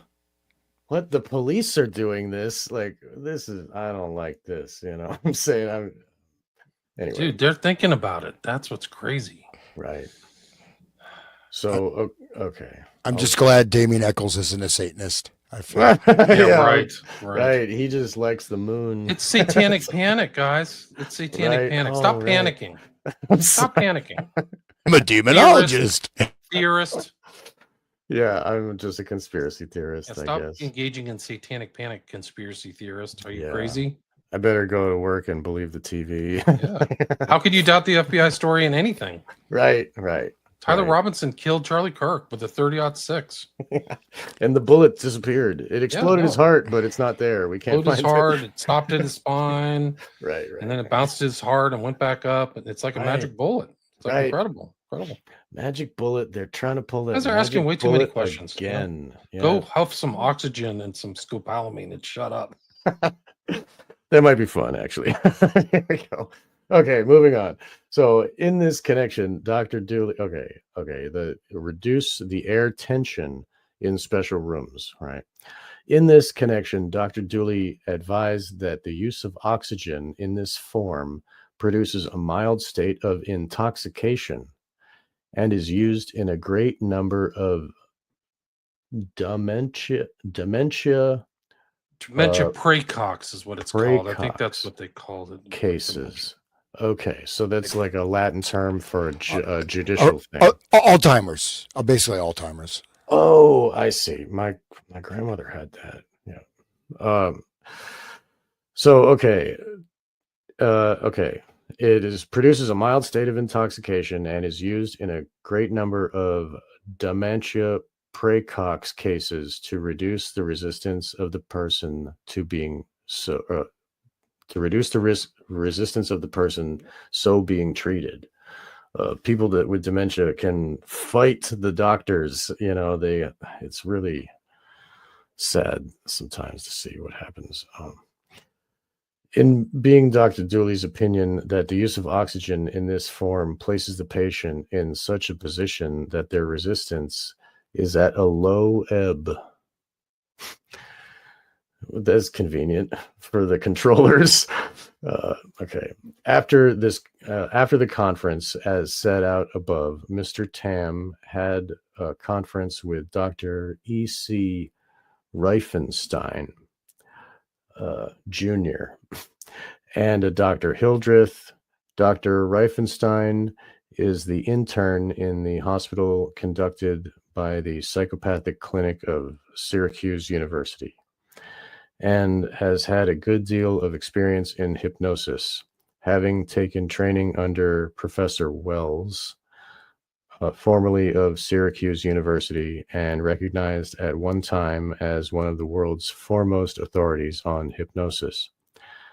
Dr. Reifenstein had been contacted by Dr. Estabrooks for the purpose of conducting experiments in making use of drugs, and has been working in this connection with Dr. Hildreth, although a great deal of experiments have not been made. It is Mr. Tam's opinion that Dr. Reifenstein is scientifically sound and is a type of person who has an extremely analytical mind. He seems to be very enthusiastic about the experiments to be conducted in line with ascertaining the various phases of hypnosis, and has done an extremely large amount of reading on this subject. Dr. Reifenstein, if his enthusiasm remains at this point, which it is at the present time, would undoubtedly produce results that would be very indicative of how far the subject of hypnosis can be used and just what type of reaction can be expected from a person who is under the influence of drugs. This is in 1937. So we talked about before, LSD was first synthesized in 1937, and then it was like famously put on the map in 1943. And we remember what happened with the whole drugs. We talk about it with Hans all the time. So anyway, Dr. Reifenstein, is enthused. Okay. However, Mr. Tam reports that due to the approach which Dr. Reifenstein is making to this problem, due to the type of person which he is, while extremely energetic and wanting to arrive at a successful conclusion, his analytical, scientific mind has broken the problem down into so many phases that it could not possibly be finished by less than 20 years research at the rate in which the problem is progressing at this present time. Incredible, right? They see this as this almost Everest-sized mountain to scale, right? It is, though. I mean, Yeah, you're right. and they did put that much effort into it. Really, I mean, They how sure much? did. Yeah. They sure did. Mr. Tam attempted to point this out to Dr. Reifenstein and endeavored to suggest to him some shortcuts which could be taken to definitely ascertain as quickly as possible whether the injection intravenously of certain types of drugs would place a person in a condition in which they were more susceptible to hypnosis. In this connection, Dr. Reifenstein had come across in the literature a book entitled Hypnosis, written in Germany by two psychologists named Dr. Schilder and Otto Kauders, in which it was revealed that these two men had done extensive work in the use of drugs in connection with hypnosis and had decided that probably the best of the drugs to use would be a derivative of barbuteric acid, which can be used in a fast-acting form and injected either intravenously or given orally. Does anybody know what barbuteric acid is? I'm looking it up right now. According to Wikipedia, it is a barbiturate or something. odorless powder soluble in water. It's the parent compound of barbiturate drugs. It's first synthesized by Adolf von Bayer. So, but it's interesting. This is kind of the cross-pollination of this hypnosis research in the 30s, pre-World War II, right? Right. So the Germans, Germany, right? Yeah, and they were also doing the. I mean, Pfizer comes from, okay, we don't need this document is incredible, bro. This is like early history. Wow. Okay. So this drug will place a person under its effects and completely out for a period of 15 minutes. Then, in addition, they will have a half hour in which they are extremely sleepy while the effect of the drug is wearing off. Mr. Tam suggested to Dr. Reifenstein that if material were available, it might be a good idea to experiment first with this drug due to the fact that the literature reflects that it would probably be the most successful drug to use. To give an idea as to the breakdown which Dr. Reifenstein has made of the problem, Mr. Tam reports that the following outline has been prepared by Dr. Reifenstein and then broken up again into 70-some different sections. That's how big the problem was, right? He just said before, more than 20 years research at the rate in which the problem is progressing. So the resources that they've applied, it'll take 20 years to go through. That was the size of the problem they were looking at. So I'll be back in a couple of minutes. You guys just keep reading. Okay. I would just increase the amount of money and make it faster, right? Yeah, go ahead. I think maybe this thing goes super long in detail, just the rest of this letter. Maybe we hit that Erickson PowerPoint that he has. That sounds good. Yeah, I think that might be interesting, but should we wait for him? Yeah, no, we'll wait. But man, he's got the PowerPoint. But okay. I thought he sent it already. I was going to open it up.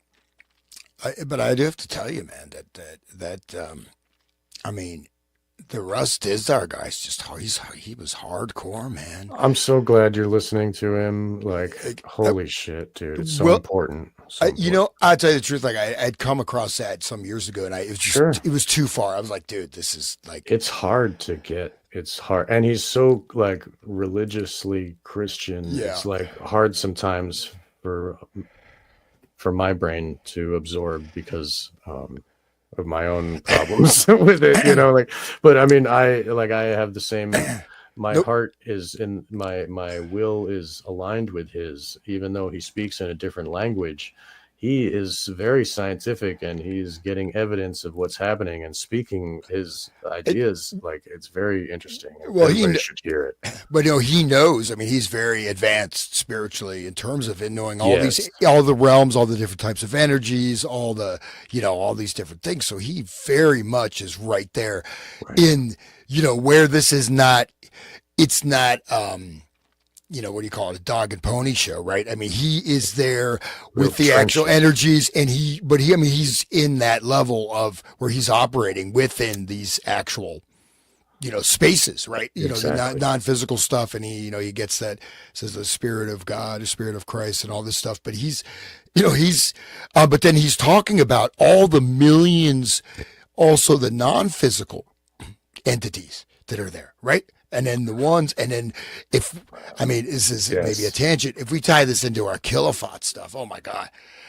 Whoa. Then that's like I didn't even really want to entertain that, but if you dial that in with this level, then not only does it really make sense, but then it's like, you can see, it's happening. It's happening, but then it's more like it's happening. No, but he's saying like there's the SRA people, right? They're called the chosen ones because they have all these different abilities, and then they have certain. They're like a butterfly. They're so much better than the worm they used to be, right? Well, no, but then they can speak different languages. They can have a cover personality. Then they can have personalities that know ancient Twilight languages, that know summoning, that are high level priests. They have different other actual demons inside the grid, right? Inside the the matrix of the brain. Yeah, the programming matrix, which Greenbaum talked about, right? Was the that using the Kabbalah with, then you break that into the different squares. Right. Look at Laura Worley with the internal tree that she talks about. The Klepoth tree is the main structure of all SRA.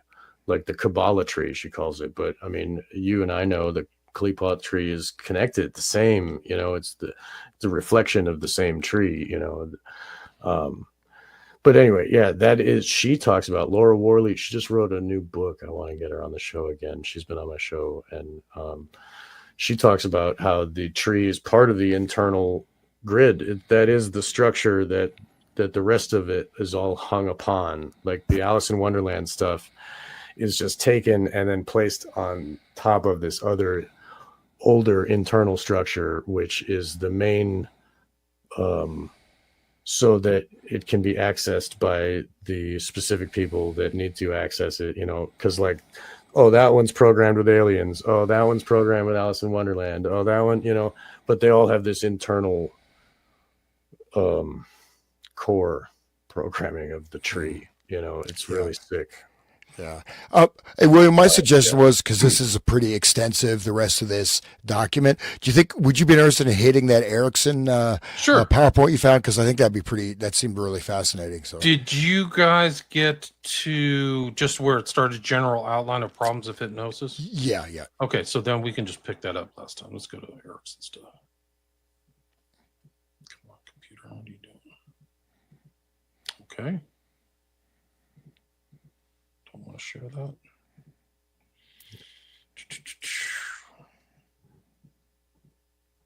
that what we just went over is so huge. I mean, just watching. We're just reading this thing, but it is so. All the connections are tied, and we look at they're even saying witch drugs combined with hypnosis, and we almost killed these people, and these ones are previously thought fatal, baby. Right, dude, and it's not even funny. I don't know why I'm laughing. It's incredible. I admitted it. You have to laugh. It's just how could this? This clown world that we live in, it must be like a farce, dude. How can this be true? But these are hardcore drugs, man, and they're intravenous, and they're like, is the most they say if hardcore. you OD on scopolamine, you can be in some kind of altered state for months. Right, you forget stuff, but you have this kind of, they call it like a psychedelic hangover, where you're a mess for a long period of time. Right. And people can go and watch. Vice did a documentary talking about scopolamine. They went to Colombia, and they're talking about it.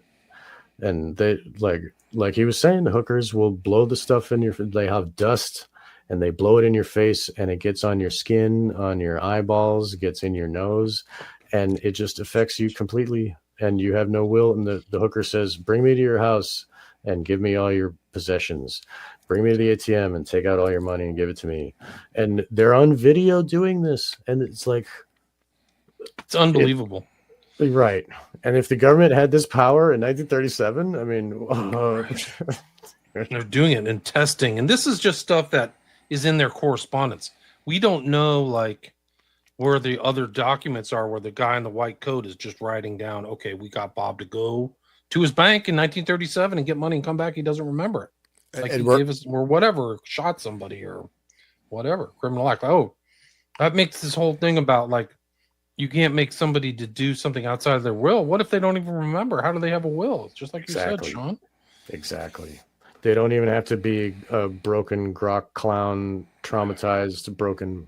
They can just be, oh, whoops, I got this dust blown in my face that I don't even remember. And where's my stuff? And, yeah. like, And how hard is it to say, oh, well, those 3 subjects, it looks like they were pretty much brought to DC and whatever. And then, but they're saying, oh, we can't have the Bureau. So when you write about them, say, oh, unfortunately unable to employ. Because there's, you know what I mean? There's just a gap from these guys are there to, because nothing the correspondence discusses that this isn't going to work out. Suddenly they're stating that, right? Which is the, right? That was the William Ramsey Investigates mascot. That was Poppy, guys. Oh, okay. If you listen to my show, there's I'm sorry, a I guy. missed it. There's a guy who listens to The my kitty, show the a kitty. lot, and this cat will come in and use my leg as a scratching thing. So I'll be concentrating on a show, and she'll scratch me, and I'll be like, "Ow!" And the guy will write like, "Oh, your cat attacks again." And then I had this kind of really, it's an aside, but I had this really kind of famous historian from Israel, Benny Morris, talking about a serious subject like the Holocaust of Armenians. And the cat freaking uses my back like a scratchboard. And she climbed up my back with her paws and peeked over like an alien or something, looked around. And Benny Morris is like, what the hell? You should go watch it. I'll see if I can find it on my video. I didn't know what to do, but apologize. The problem is that the cats bother me if I close the door. So I'm actually I'm owned by them, so to speak. That makes sense. Before we go to this thing, I'd like to go through some of the comments and say hi to everybody. Oh, We're yeah, at the please. 1 hour, 30-minute mark. We've got 213 live viewers on all the different streams. So thanks everybody for joining up and being here with us. Really appreciate it. I have a lot of really positive responses from people about this series and kind of opening people's understanding, mine included. So yeah, Apple says episode 4 is their much. favorites. Yeah. My favorite, I think I already read this about Wong. Let me see if I can turn this off. There we go. That looks better. Kirk, Israel, Tyler Robinson was a drones bomb maker in Ukraine. What? I didn't know that. Wow. Ukraine is BlackRock. Who was to connect the Trump assassination BlackRock? So if they can prove Tyler Robinson was a drone bombs maker, that's incredible. He's a young guy. He's smart. I know that he scored really high in his ACT, so it's pretty weird. He's got a trainee girlfriend. He's got to be smart. Right, there you go. He's you even stretch, bro? Cutting edge. Have I visited the Hampstead? I did a lot of research on the Hampstead case. Everybody will be really disappointed on my take that the wife was faking it and she was involved in a custody battle. And there's recordings of her with a cop, and a lot of her stories don't add up. And the guy who was with her, I think they emulated the whole abuse case, and that they fled like, oh, supposedly persecution. One of the problems with some of these cases is they don't supply the details, and in that case, some of the details don't make sense. The tubes and going to fast food restaurants and swim zones, and putting babies through the FedEx and stuff like that. They don't seem plausible to me. She also talked, the mother, also in my opinion, he made the snuff films, and she's from Russia, and she just was talking like Max Spears kind of conspiracy smack. And so I didn't find that Hampstead's case story all that believable. That's also, though, disinformation too. When you put something out like that, it's highly publicized. It's fake. You know what I mean? That you've just discredited everything. Why is it that thing? Yeah. Right. It poisons the well. Right. Yeah. Right. Has anybody searched mysterious deaths from the Utah morgue? Witness start falling off leaves. Yeah. Well, I mean, they're saying really heavy duty stuff regarding Kirk, the assassination. neutralize Tucker Carlson and things. That's very inflammatory language. That's very threatening language to me. So I would have extra security. Security didn't help Charlie Kirk, but yeah, but who were they working for? yeah, It's actually they were Mossad security. They worked for- exactly. sounds like a great double feature with Dark Crystal. Hey, Big, welcome back. I haven't seen you in a while. Some of these guys were my old regulars back in the day. Bart, welcome. Another regular. Bush was listening to children read My Pet Goat on the morning of 9/11. Correct. Right. The holding it upside down. Yeah. right. Upside down and Satanist Bill backwards. Schnoebelen. It's Schnoebelen mentioned seeing a person go into a pentagram and didn't come back well. Huh. Yeah, Never Jordan heard Peele that. made those other movies hinting at occultism and MK Ultra. Yeah, he has a lot of Right. themes, and Sean has talked about those. Right. The UFO movie one that's not really it's like a monster or whatever. The face of the monster is a extruded cube. It's the Tesseract. It's like a square and then another square and then another square being extruded out from its face. It's like the face of Satanism. It's very Jordan Peele's very smart with his symbolism. There's a lot. And Jupiter, like Jupiter and Saturn and the Jupiter winds, like that whole thing, like there's a lot going on with that movie. This other movie, him, is nothing like it. Does not compare. I don't know why he allowed his name to be put on it. It's ugh. Read PTK by Dave McGowan. We mentioned him in the series. We did the intro, Mind Control 101. Yeah. So you Go can back and listen. We talked. Yeah. Except it's very important, like these techniques they mentioned. We mentioned Esther Brooks, McMartin, Eccles, and it's Eberly family and all these fake memory type things. And we started, like I mentioned Russ Dizdar on part 1. You know, I was like, hey guys, this, and I'm so glad that we're still talking about him because he deserves to be talked about. He's a real hero. Deserve to be remembered. Am I working on him? I'm always working. I have 2 documentaries on Smiley Face Killers and a book. My most recent book is on Smiley Face Killers, 400 pages. Wasn't Hoover getting kickbacks at the dog parks? I've heard that he's getting kickbacked at all the horse things and he was sketchy. And he used to go, my understanding is he used to go to a mob run kind of spa hotel in San Diego. And that was kind of like the connection. Bath that kind of, house. yeah, well, something like that. It was some kind of resort, which I can't remember it. It was like Resorts International on the East Coast. But like it was mob owned, and like why would you go there if you're the so-called, big dog of law enforcement? So Right. you can see my documentaries on my Patreon page. I've posted almost all my shows there. So Right. And your new book has been getting new updates and stuff too. Yeah, right? it's on its 2nd edition. Right. Uncle Ted says a heavy doses of sodium pentothal, a barbiturate combined with stimulants like digoxin produce total amnesia. I didn't know that. I wasn't aware of that. Think of what the government can do with total amnesia. Right. I think they kind of do a kind of techno amnesia by controlling the media because they'll just forget stories like, oh, this is the most important story. Ukraine is bad. And then it's gone. And then like, it's almost like the whole mental field of the human beings is stripped. Like, whoa, hold on. What is that story? No, history, it's really compressed, right? And then you get, very short, historical stuff. They're just like certain events. You know what I mean? It's like one of those cartoon maps of Disney World or whatever. Tomorrowland. Mr. Toad's Wild Ride, and that's like it's that level of a mental model of history, and you just basically move, like there's basically certain types of events or situations. You just put the newest thing in that same space, right? And you just, put a color or paint on it. And this is, but it's that same narrow, it's like the I Am the Cheese book, like the kids riding around in a bicycle around this village, just going in circles every day, This is Derek asks, what is known of Erickson work crossing over with Crichton Miller? I don't know who Crichton Miller is, but I know William Sargent at Tavistock. Did they meet? I know that there is a nexus between you and Cameron, Sargent, and Dulles, but I don't know about Erickson. These guys are all networked.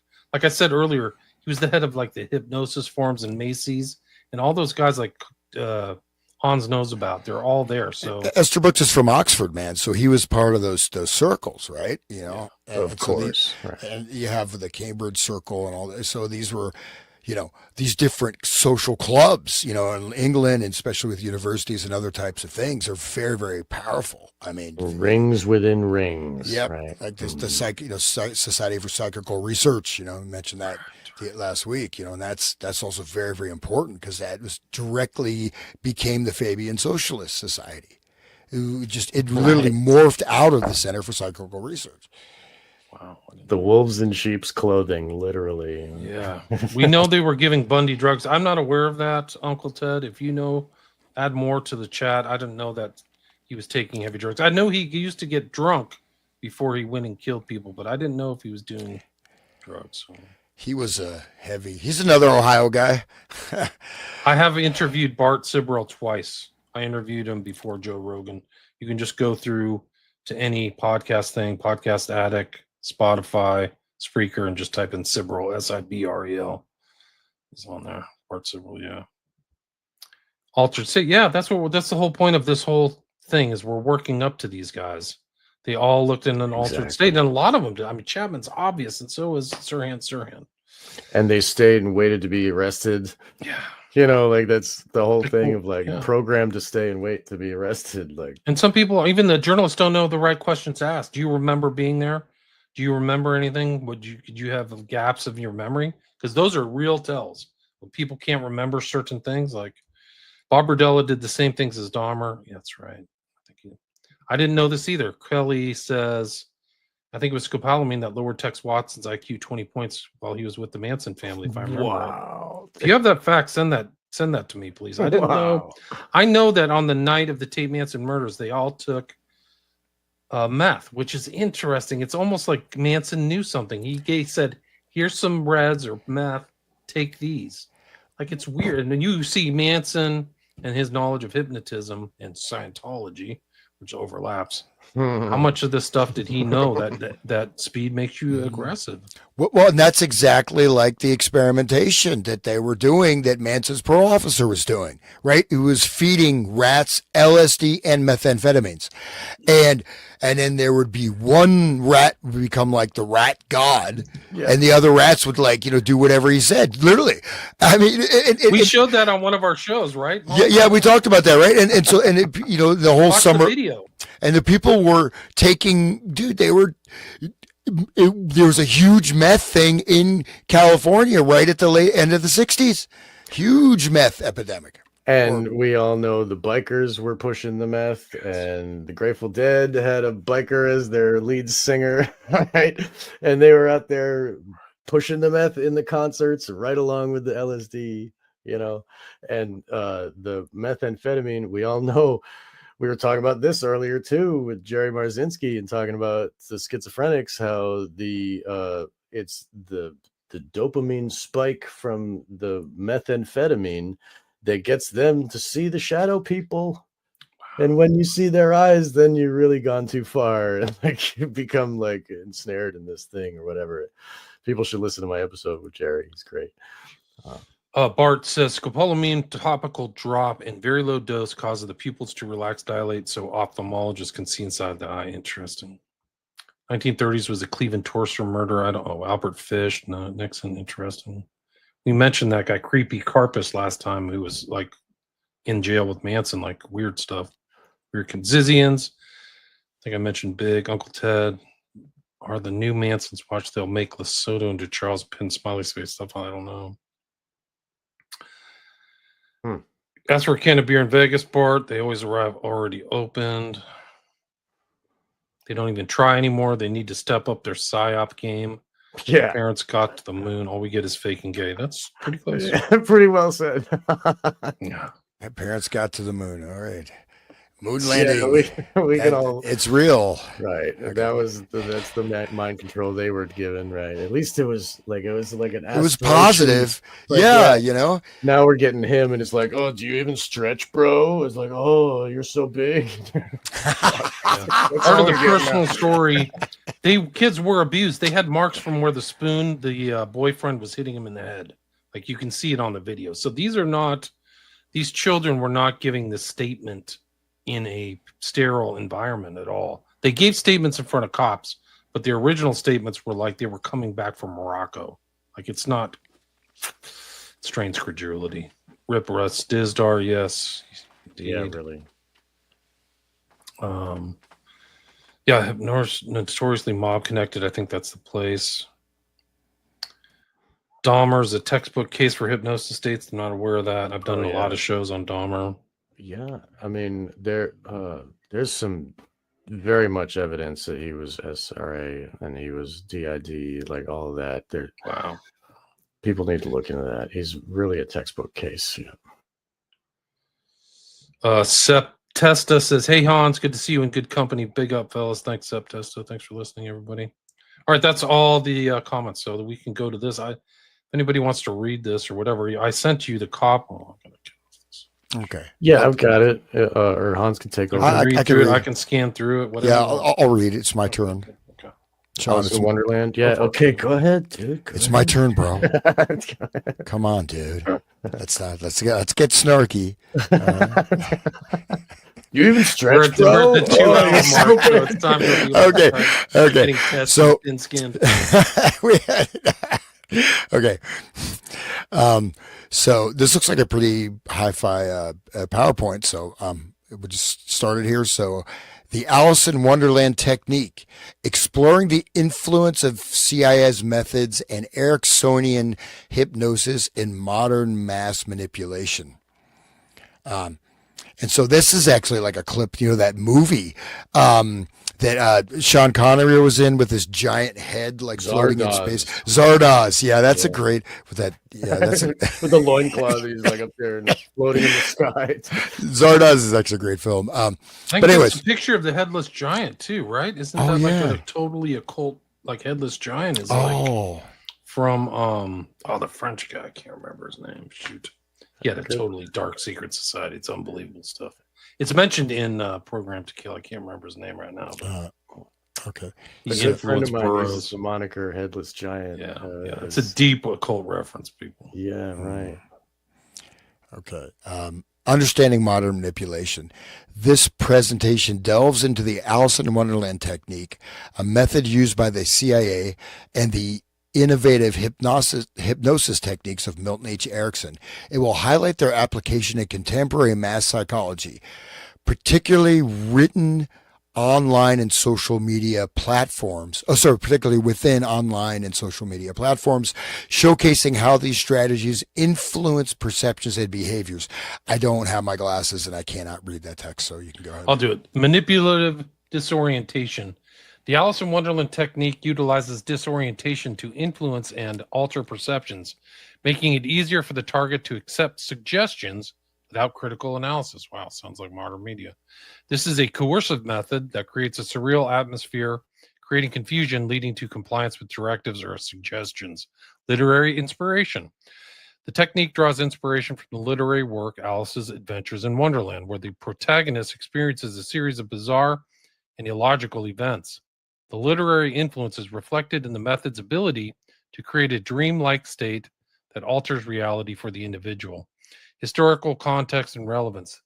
Through the use of this technique, the CIA aimed to explore mind control and behavioral manipulation, particularly during the Cold War era, as part of various psychological operations.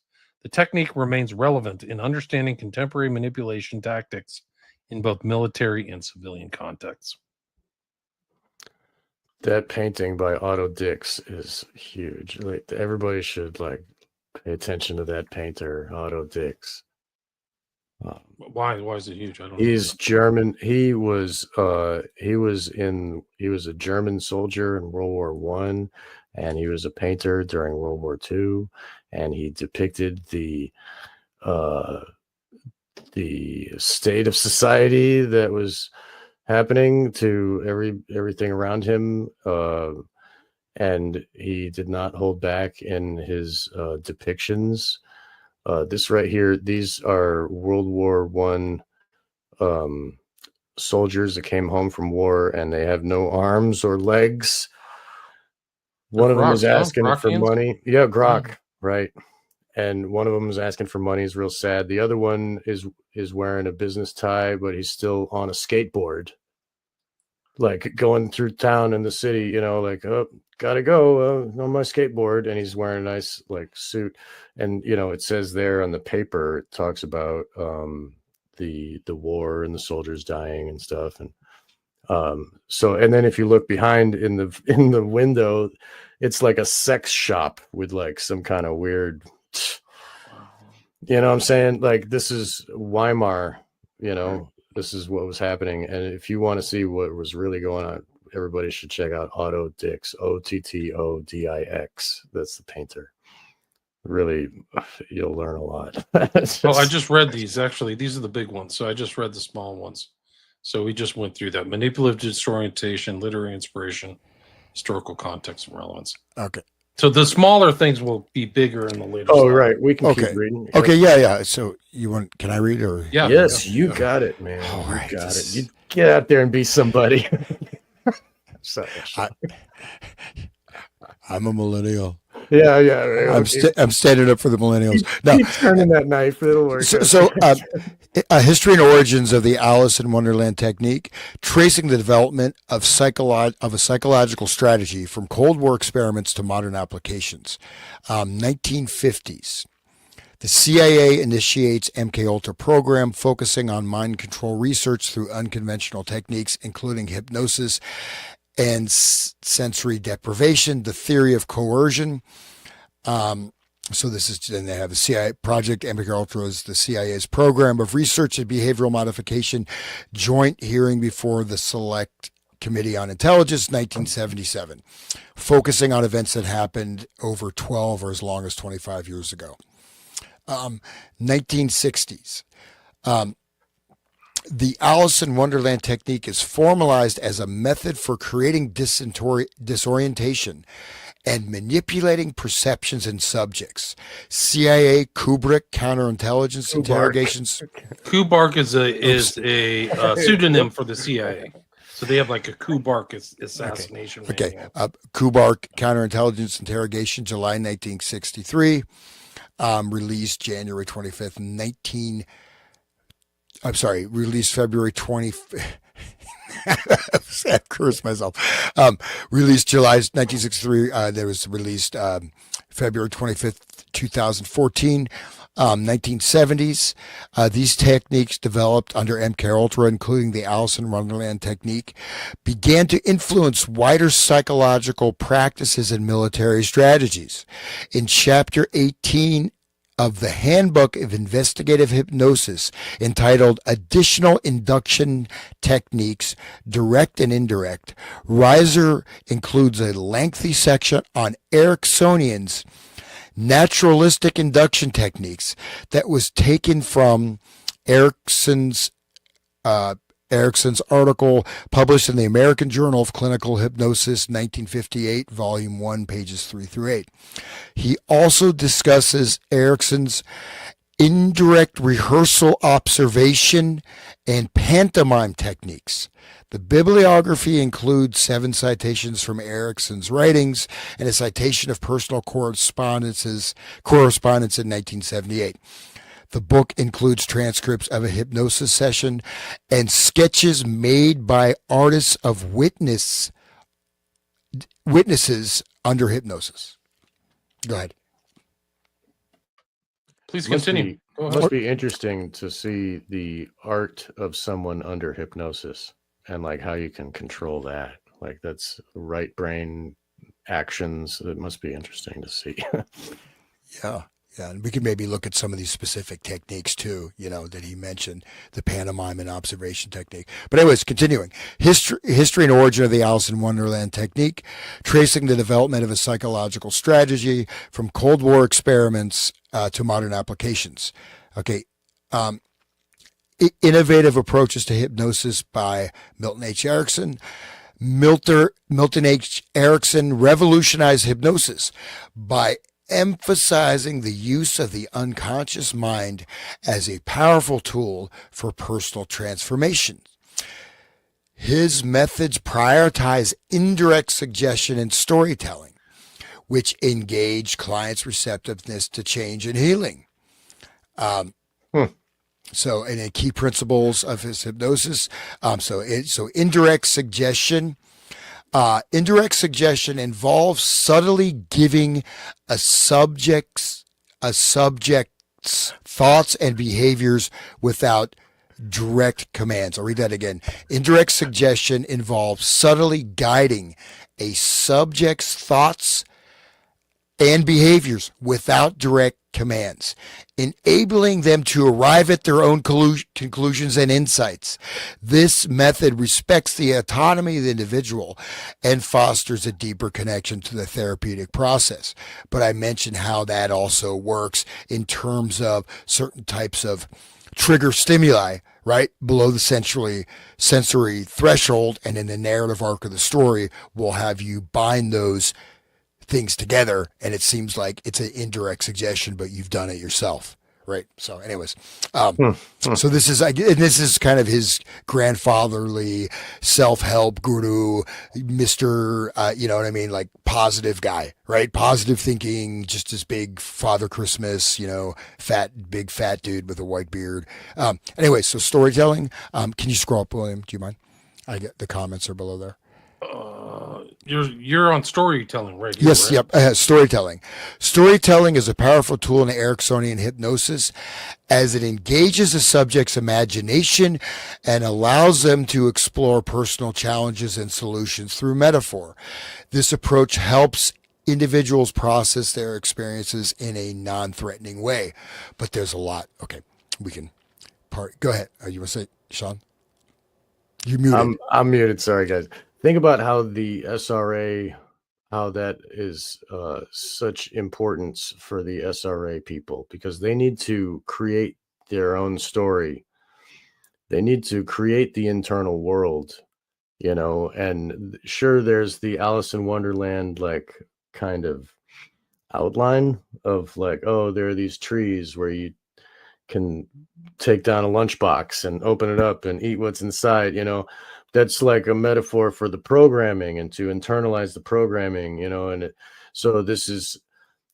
it's programming themselves into this trance of the story of believing the internal worlds of the castles and the towers and the whatever, you know, the dungeons and all of that other stuff that keeps the different selves of the dissociative identities in their places. You know, some of them live in the dungeon, some of them are up on the tower, like they're doing different jobs and they have different roles inside and they keep different.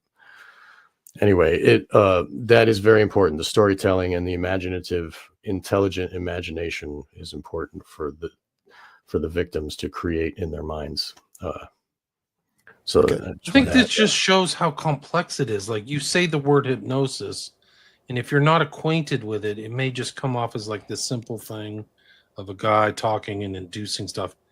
It's a really vast subject matter. Like, it's like, just like we read earlier tonight, where it said there's 20 years of research ahead of us with the resources that we have available. Like, there really is a sophisticated, complex, ornate, encyclopedic amount of information with what they can do, and it's all been kept from the public. It's all surface level stuff. Yeah, and then again, you know, as I mentioned, I mean, like earlier, and also the first Macy conference was cerebral inhibition, which is hypnosis, but a very different way to posit that. And then the fact is that the person can, some of the earlier brain research showed, is that, with the strobe, they're using the strobe lights, inducing trances, this kind of thing, is that someone can be in a hypnotic trance and their brain EKG activity is normal and they are talking normally and they're not even aware that they are under a hypnotic trance. So this is something people do not recognize, right? It's that you can be in a hypnotic state and have no, obviously if you're unconscious, but I mean, it's like it can exist as like a veil over the consciousness that is invisible, but yet you are still hypnotized. It's so scary, dude. It's like COVID, dude. COVID. What is, dude? Come on, where's your mask? Yeah. Okay.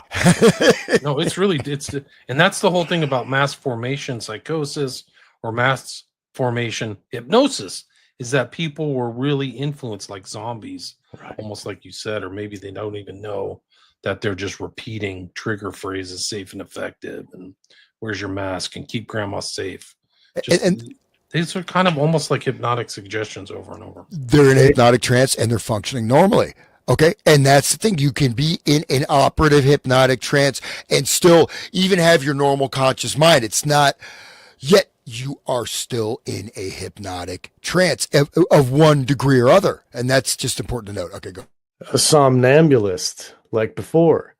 And if anybody who knows about movies, they know about The Cabinet of Dr. Caligari, is 1920 German silent film about a guy who controls a sleepwalker to do evil.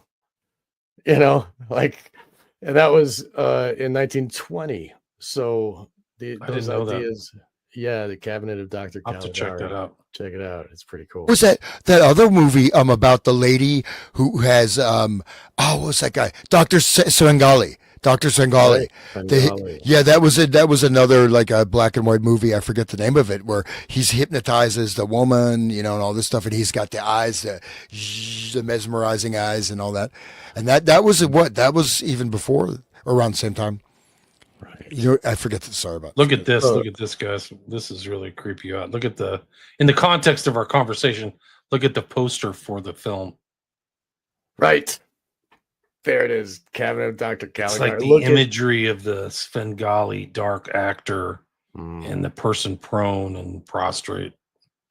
So the person in black is the somnambulist, the person who sleepwalks, and that woman is the victim of his evil. Yeah. Didn't know that. It's really interesting that, I mean, Germany was thinking about these things a long time ago. Right. And We just went through that tonight, right? Yeah. There was This is almost like the same visual from the thing we just watched, right? Like, I mean, just in the intro to this slideshow was like that same. It looks like the this. Otto Watch Dix, it. Yeah. right? Similar, right? Yeah. Well, they were contemporaries of each other. Like Otto Dix was making paintings in the 20s, in the 30s. There's that same type of motif. The city, the big city right there. Maybe it's me. You should look up Otto Dix, like soldier on the battlefield, and it's just like this torn apart face in anguish. I mean, it's just like, oh my God, it's really powerful stuff. Yeah, go ahead, Hans. Oh, sorry. Yeah, and so again, of course, I mean, yes, you know, storytelling, generating a narrative, right? Having these can be very beneficial, but I would never gut hypnotherapy, man. You know, I mean, you don't know. And so, yes, it can be positive and therapeutic, but it also can, if, you know, when you get the storytelling, you end up living in your imagination, right? You're actually subconsciously living like you're on the set of Friends, or, you know, the greatest American hero or whatever. And, you know, and so you don't register what you're taking in around the events of the world around you are going through this filter of this, especially if it's a subconscious story. If this story is subconscious, completely operating, or you can and there's barriers to touch the story. You get too close to the story, you get zapped, right? It's like electrical fence. But it's like QAnon or whatever, right? Yeah. Yeah, go ahead. So continuing, building rapport. You mind scrolling up, William? Okay.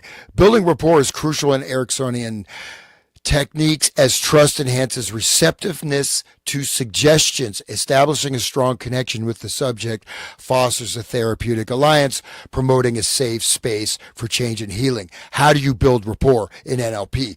You start mirroring and modeling their physical posture. You look at the cues of what sensory modalities, you know, whatever they're doing. You match your breathing pattern with them. You master the gestural posture. Once you get that link, basically you got like an entrainment, you establish that, then you can start changing them. Then you start, because then they're unconsciously, you start by locking into them, right?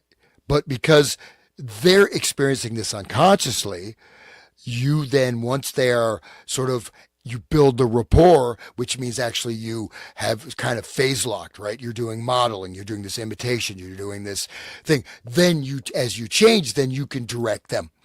You can change their postures. You can change this. And this is also used in the pickup artist applications of NLP as well. That's what Crowley did with that thing where he was like, oh, look at that guy. And he started walking like him on the sidewalk. And then Crowley tripped and then the man tripped. And it was like that sympathetic magic or whatever. The same idea, what you're talking about.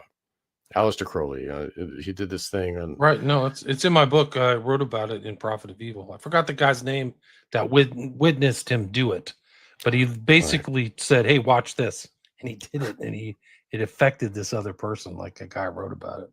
Right, I forgot his name. Gosh, the breathing together. That's something we were talking about that earlier. I think in one of the earlier episodes, we were talking about this self-help guy that was talking about how you breathe together. Who was it? It was the guy with the teeth, the big guy with the teeth. Self-help. What's his face? Wim Hof.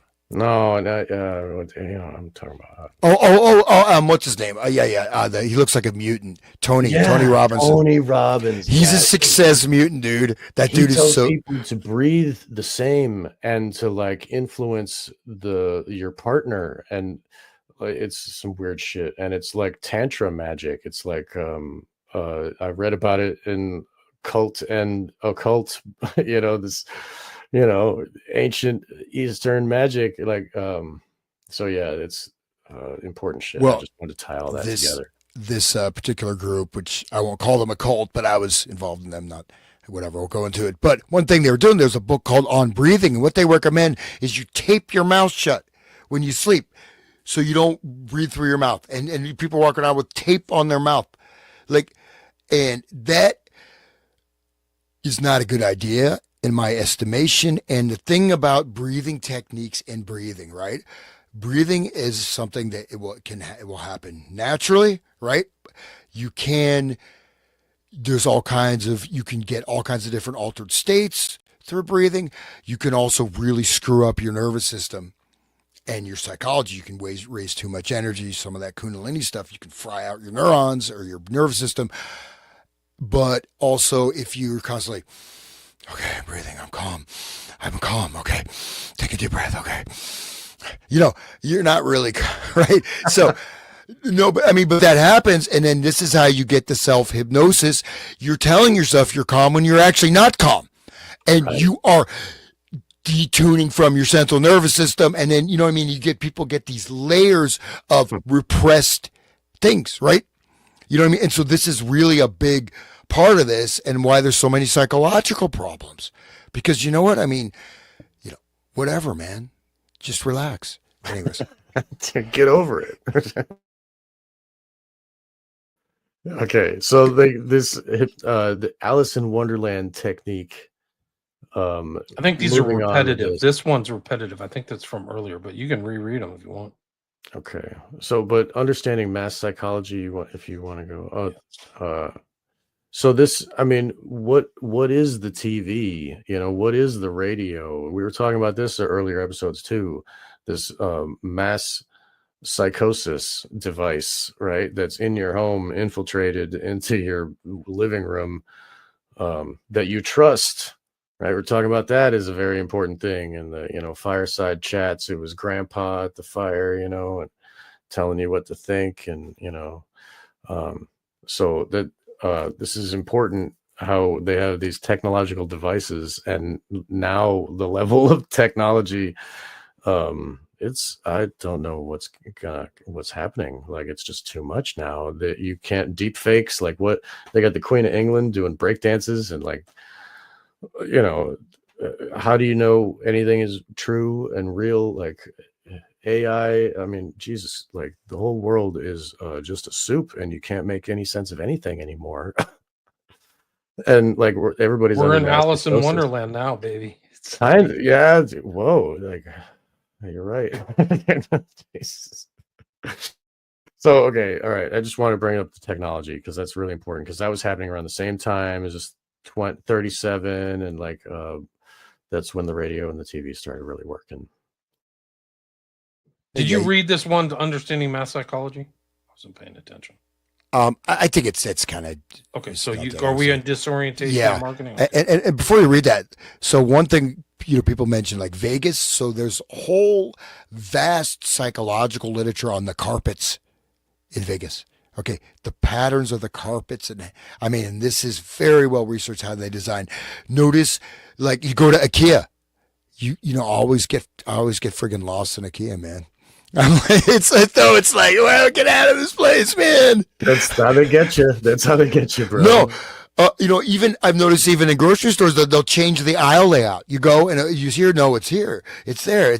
So this disorientation is very, very important, right? And then also, well, anyways, go ahead. But disorientation is physical, spatial, and even as William mentioned, deep fakes, over onslaught, over mass information overload that creates disorientation. Yeah, the 24-hour news, that crap, that like all CNN and yeah. I'll tell you my Vegas story. I was in the Venetian. I was just walking through Vegas, and it looks like Alice in Wonderland. If you look at the interior designs, it's all kinds of like mushrooms and weird branches and statuaries. And after like 2 minutes, I couldn't figure out where north, south, east, and west were. I literally, and I have pretty good spatial like designation there. I usually always know where my center of north was. I literally was like, how do I get the funk out of here? I had no idea. I was like, wow, this is really, and I consciously recognized they did it deliberately. Like there's weird turns and things like that so that you have no idea after a few minutes which way is north south, because so many buildings are built on the north, south, east, west axes, right? It's incredible. Go walk through the Venetian, you'll blow your mind. If anybody is familiar with Bonnaroo, which is this big festival, it's like Woodstock every year in Tennessee, whatever, and they get like 80,000 people every year, and it started off as like, the other ones and the Grateful Dead remainder people would be there, and there'd be jazz, and it was fun, but now it's like corporate Radiohead and all that. But the way that they set it up, and it's a permanent place, so every year it's like this. There's many stages, and everybody's playing at once, and they got the main stage is called the Which stage, and then the other main stage is the What stage. And then there's the where tent and the when, and it's like, so people are trying to figure out where they get dosed out and on heavy hallucinogens the first time or whatever, they're at the concert, and then they're trying to find, I got to go see AC/DC, but then they get like, end up seeing like Guar by accident because they get lost, you know what I mean? But the disorientation is part of it. It's like part of the way that it's built, so that they can't even ask, where is that? Because the which tent, what tent, and then people play with you while you're tripping and like, what, who, where, and it's really disorientating, on purpose for the people that are tripping. Right, and that's the whole connection here, is that disorientation enhances suggestibility, right? Yes. Part of the Ericksonian technique. Right. Along with the scopolamine and whatever else they're giving the poor kids. We used to believe they were fatal. We used to think this was fatal. Look at them rolling in the mud. Look, 6 kilograms of scopolamine. He's still alive. Yeah, dude, I mean, it's funny. Like, just the regular heroin that I had seen, like regular little kids with like a finger of heroin in a bag, and you don't see that. Like, it's ridiculous, the levels. Anyway, they were really, there was a lot of drugs, man. And like at Bonnaroo. Yeah, I mean, Bonnaroo, everywhere, like all that whole thing, like everywhere you go, all the kids had like a finger of dope. Like, what there used to be like little packets with like a point, like a tenth of a gram or some shit, and they, you know, have a couple bags of that in the, like, it's a big bust, and now there's like 2-3 grams on like one little kid that, you know, it's like, holy crap, it's unbelievable. Like which is fatal. It would be fatal, but these people are like, I knew kids that a spoon is too small. They would have to cook it in their dope in the bottom of a can of a soda can, because it's big. They didn't have enough room in the spoon to cook all that dope. It's like, and they're every day shoving it, like, and now with the fentanyl and the trank, you know, all that, like, the people should be dead. I'm surprised that humans have survived all of this onslaught of drugs. There's a lot of them now. Hans, you got a fan here. Philosophy. Hans has done amazing work. I followed his work for years. Thank you. And I've so far earned $1.22. So I'm really proud of that. And in 1901, I could probably have bought a donkey or a goat with that money. But as it is now, I'm happy. Go check him out at the Resonant State. Yeah, help me out, man. I got $1.20, 22 cents. But you better spend that $1.22, because I'm never spending it, dude. I'm so proud of it. But because if you don't spend it now, it's going to be worthless. But no clocks in Vegas casinos. That's true too, right? Yeah, true. Yeah, and the oxygen levels, right? Temporal you're distortion. in this kind of almost like a hypnotic box inside of like a casino. Like you're voluntarily walking in there. But you know, they have these or whatever. Yeah. But just in terms of the drugs and stuff, right? So I mean, just now, you know, I'll walk across. Literally, I could see it from my window, from my porch. Okay, yeah, I'm there. There we go. Come on, guys, help me out. Come on, Resonant State. Please check out and subscribe to my new YouTube channel and Rumble. Next show, I'll be eating cardboard and wearing a barrel at this rate. I guess have a donate page. You donate. I don't know if it works, but you can go back and listen to our Soviet Cybernetics series. Or was it MK's the Music? What was the title of that one, Hans? MK Ultra for the Masses. That's right, MK Ultra for the Masses. Those are all great. So check them all out. But you know, now, dude, like, okay, you get the Delta 9, right? You get the seltzer. You get a seltzer. They have 10 milligrams, 20 milligrams, 50 milligrams, 200, 1,000 milligrams of THC, and 1,000 friggin' milligrams. I mean, that is insane, man. I mean, seriously, like, okay, well, maybe for you, but I mean, I had like a 50, and I was like staring at it. No, I get it. I was talking to the moon. Hello, moon. You gotta. My wife's like, "What's wrong with you?" I'm just so no, but I mean, that's all that Damien Eccles was doing. He was wearing a black t-shirt saying "Hello, moon." He's not a Satanist. What do you mean? I'm a demonologist. Okay, but think about that. I mean, some dude got 1,000 milligrams in one dose. Like, that is okay, you know, maybe for the, you know, Olympic level weed consumer, but I mean, that's an insane amount of. But I mean, that is like a vast amount. And then they have kratom things, the same. And you can just walk and buy them off the counter. I mean, these are they're not just like you're getting a mild buzz. You're just getting friggin' blasted. Very hammered to get off of. I just learned that kratom is very hard to kick as a habit. It's like worse than dope or cigarettes or something. It's like very hard. So beware, all you people that see kratom at every, you know, I mean, like at the head shops, they'll also sell you some salvia that's like 80x salvia. And, you know, I smoked that stuff and I was two-dimensional. I was part of the wall. There was 1,000 of me in front of me, and there was 1,000 of me behind in infinite directions, and they were falling out of the wall. I mean, that's a true memory, and this is what you can get legal at the head shop.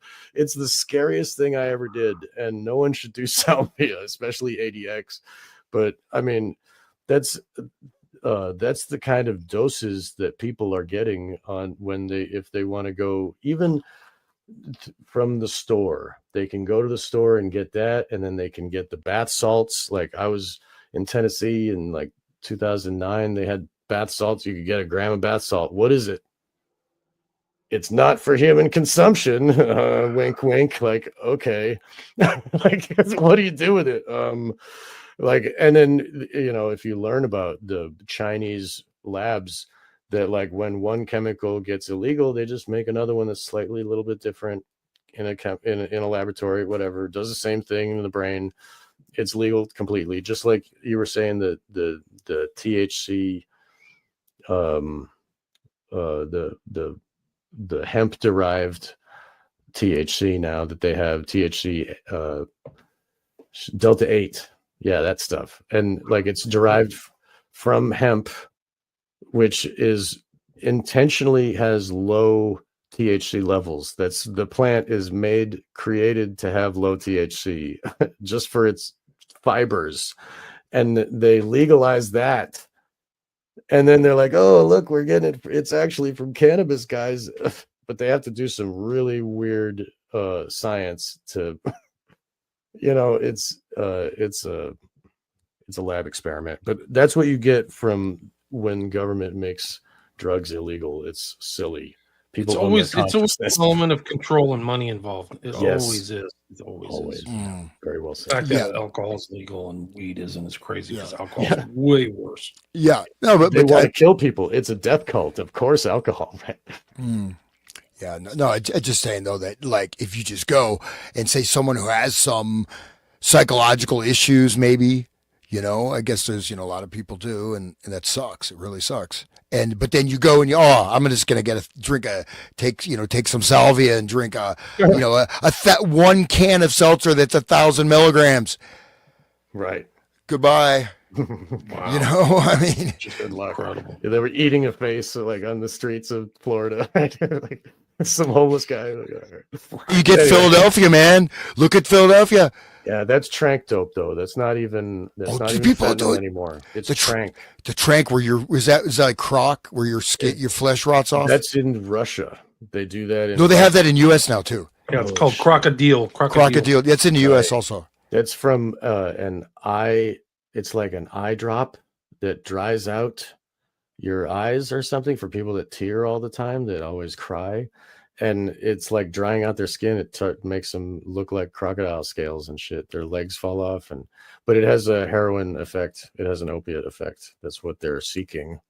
But heroin's illegal, so you gotta have crocodile skin. So like, it's so stupid. Anyway, and let's get through these slides and wrap it up. We're at the 2.5 hour mark. Really my gosh! Yeah. Who's going to do storytelling and for connection? All right, here. Go ahead if you want to keep going, but I'll take over. Are you there, Hans? Are you muted? Okay. Storytelling for connection. Ericksonian hypnosis techniques, such as storytelling and indirect suggestion, are employed in social media narratives to foster deeper connections with audiences. By using relatable stories, brands enhance user engagement and influence purchasing decisions. And I might add, if you use actual Ericksonian hypnosis, you're going to embed hypnotic suggestions and commands in that storytelling. So it can go much, much deeper than just, oh, look, it's a Teletubby. Okay. Emotion. Think about the reality TV and that whole thing of like what they were influencing, how they were, the MTV thing with all the people living in a house, and that, they're telling the story and everybody can relate to them and they're normal people. Oh, there's a girl and a guy and a black one and an Asian one, and that whole thing that's the same idea. And even Trump was in it, that like reality TV was a whole thing, like a whole genre of mind control, right? Well, I mean, it's like that, it's like the Truman Show almost, right? So your life becomes like a Truman Show, but also reality TV. I mean, I was on a couple just like extra parts in a few reality TV shows, and what you see when you see the episode and what it's actually like, they edit that stuff for drama. They'll even just create these parallel lines, storylines within that. But I mean, it is like, you talk about the distortion of psychosocial perception into the blender of reality TV, man. I mean, reality TV is pretty powerful, I mean, It's the name in the name itself. People think it's reality. I know a guy who's a producer, and they'd have the actors like say lines and then splice them into something just to like do stuff. It was totally fake. Wow. Totally fake. Oh yeah, super manipulative. Super manipulative. I knew that they would like turn the can of soda towards the camera while they drink and stuff, and they would, have fake fights like Hans was saying. Yeah, that's absolutely crazy. fake. They would Totally fake. They would like some of the actors would ask like the producers, "Do you want me to overreact?" Like all kinds of weird stuff like that. Yeah, and they all had cocaine in the bathroom too. I knew that. Like, I knew people that were on the Road Rules show or whatever one season. That fucking so much drugs. Excuse my language, but there was a lot of drugs there too. Not surprised at all. You want to okay. Emotional resonance. A combination of these psychological strategies helps in creating persuasive advertisements that resonate emotionally with users, leading to increased brand loyalty and consumer action.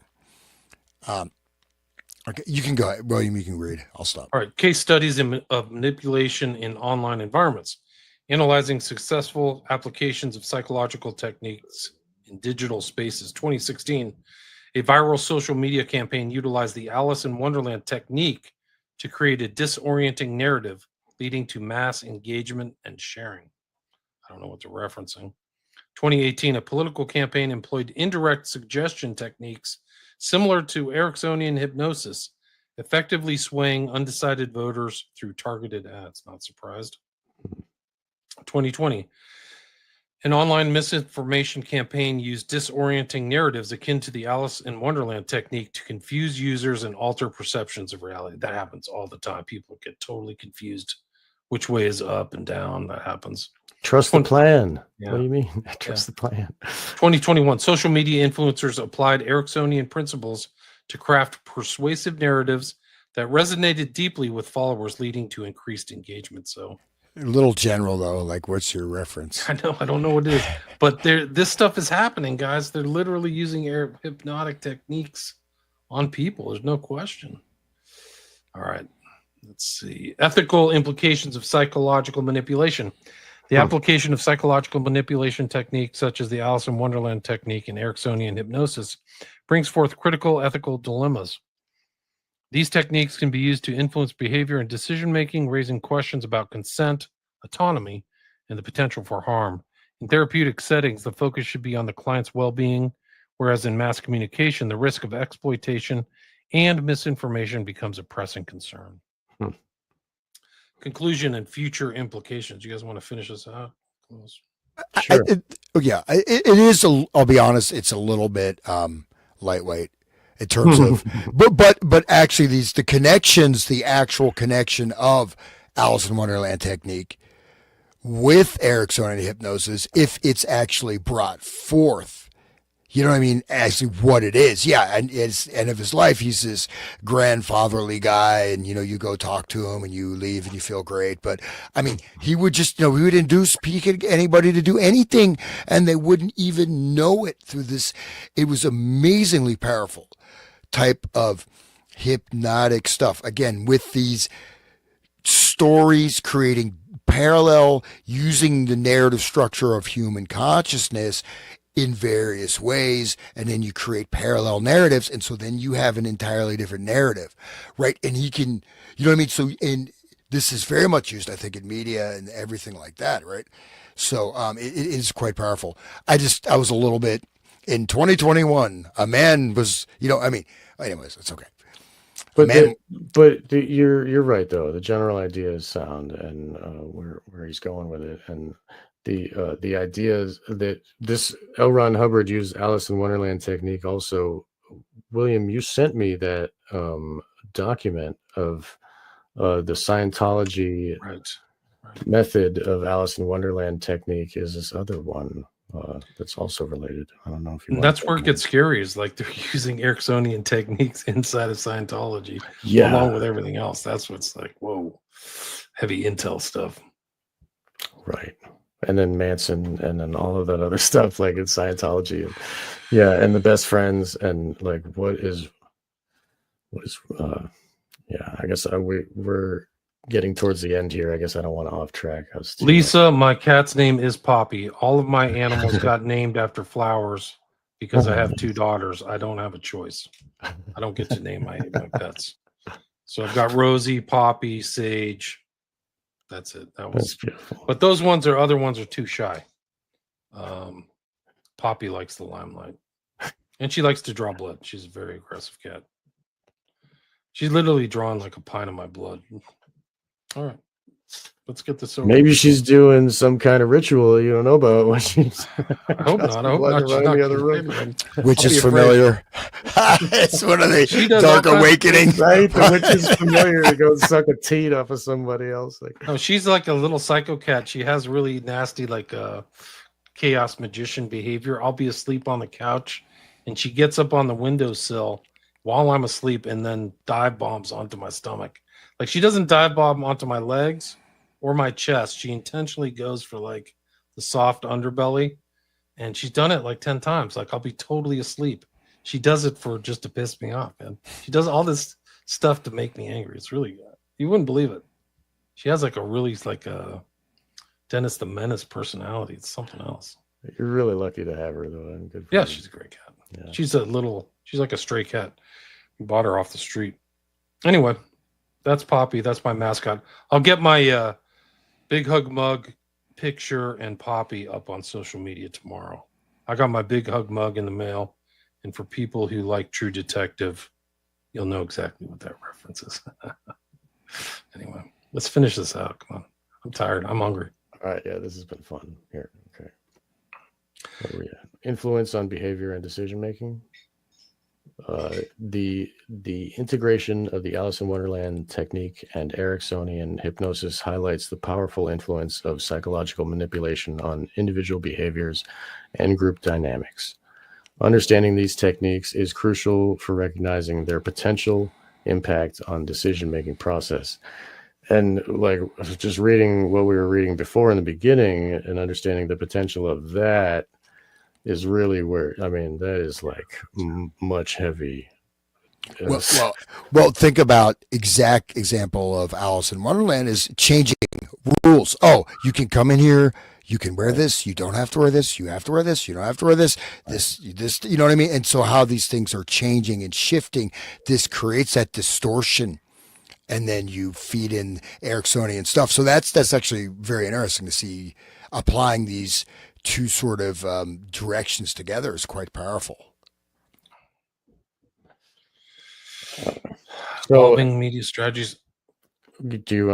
As social media continues to evolve, the application of the psychological techniques will likely become more sophisticated, and they have, right? We can see that as evident. The future developments may further blur the lines between persuasion and manipulation, making it imperative for users to remain vigilant. And if anybody remembers Harari, Novi Harari, what's his right? Yuval. Right, Yuval Harari. That guy says that there is no free will, and people are automatons that can be controlled. And like this, he's just stating it. This is what this is too, right? I mean, yes. Wow. I don't think there's a blurred line. It's all manipulation. I think they're past persuasion. They're just straight manipulating people. Like when you watch the regular media, even the kind of like the leading figures in like alternate media, I think they're just deliberately manipulating people. Like I was watching Ben Shapiro. It's like this guy nothing's coming out of his mouth. It's persuasive. He's just trying to manipulate. It's evil and blah blah blah. And these people are bad. No, that's probably Ericksonian. Yeah. Ericksonian hypnosis. He very well be doing that. Like I said, notice things like that, especially when you listen to something and you kind of space out and you realize, like, you know what I mean. You're like, oh, I just missed like 5 minutes of that. You know what I mean? So yeah, because you can go into a trance, and like I said, it is. I mean, I guess the main thing is just bring more to consciousness, right? More clarification of consciousness and clear input of your nervous system, sensory input, real world, concrete, and just be able to come back right, to the here and now, direct, embodied, somatic. You know what I mean? Right, but if you're knowledgeable about this stuff, it's kind of like an inoculation. Like, is Yeah. this person rationally trying to engage me in goodwill, or is he manipulating me in dark persuasion for his will? Like, and you see and the other thing is like the kind of like memetics and stuff like that are very powerful, because you could see it in COVID where everybody's kind of, you just see it like this mass formation of the same kind of axioms or mantras or things like that. It's just incredible. Like, if people knew this stuff, they wouldn't be Rocky and the Clowns, right? Right. We saw with 9/11, and then they did it again with COVID, and doing the same thing. It's like, what? The people, what? They believe this crap? Like, well, and I hate to criticize the big orange dude, but I mean, his I was told not to criticize him by the boss, just so I don't get in trouble. I get the white van, they're taking me away. No, but he says one thing and then he says the next exact opposite a day later. This is like one pill makes you larger, one pill makes you small. Like it's like, it's very surreal.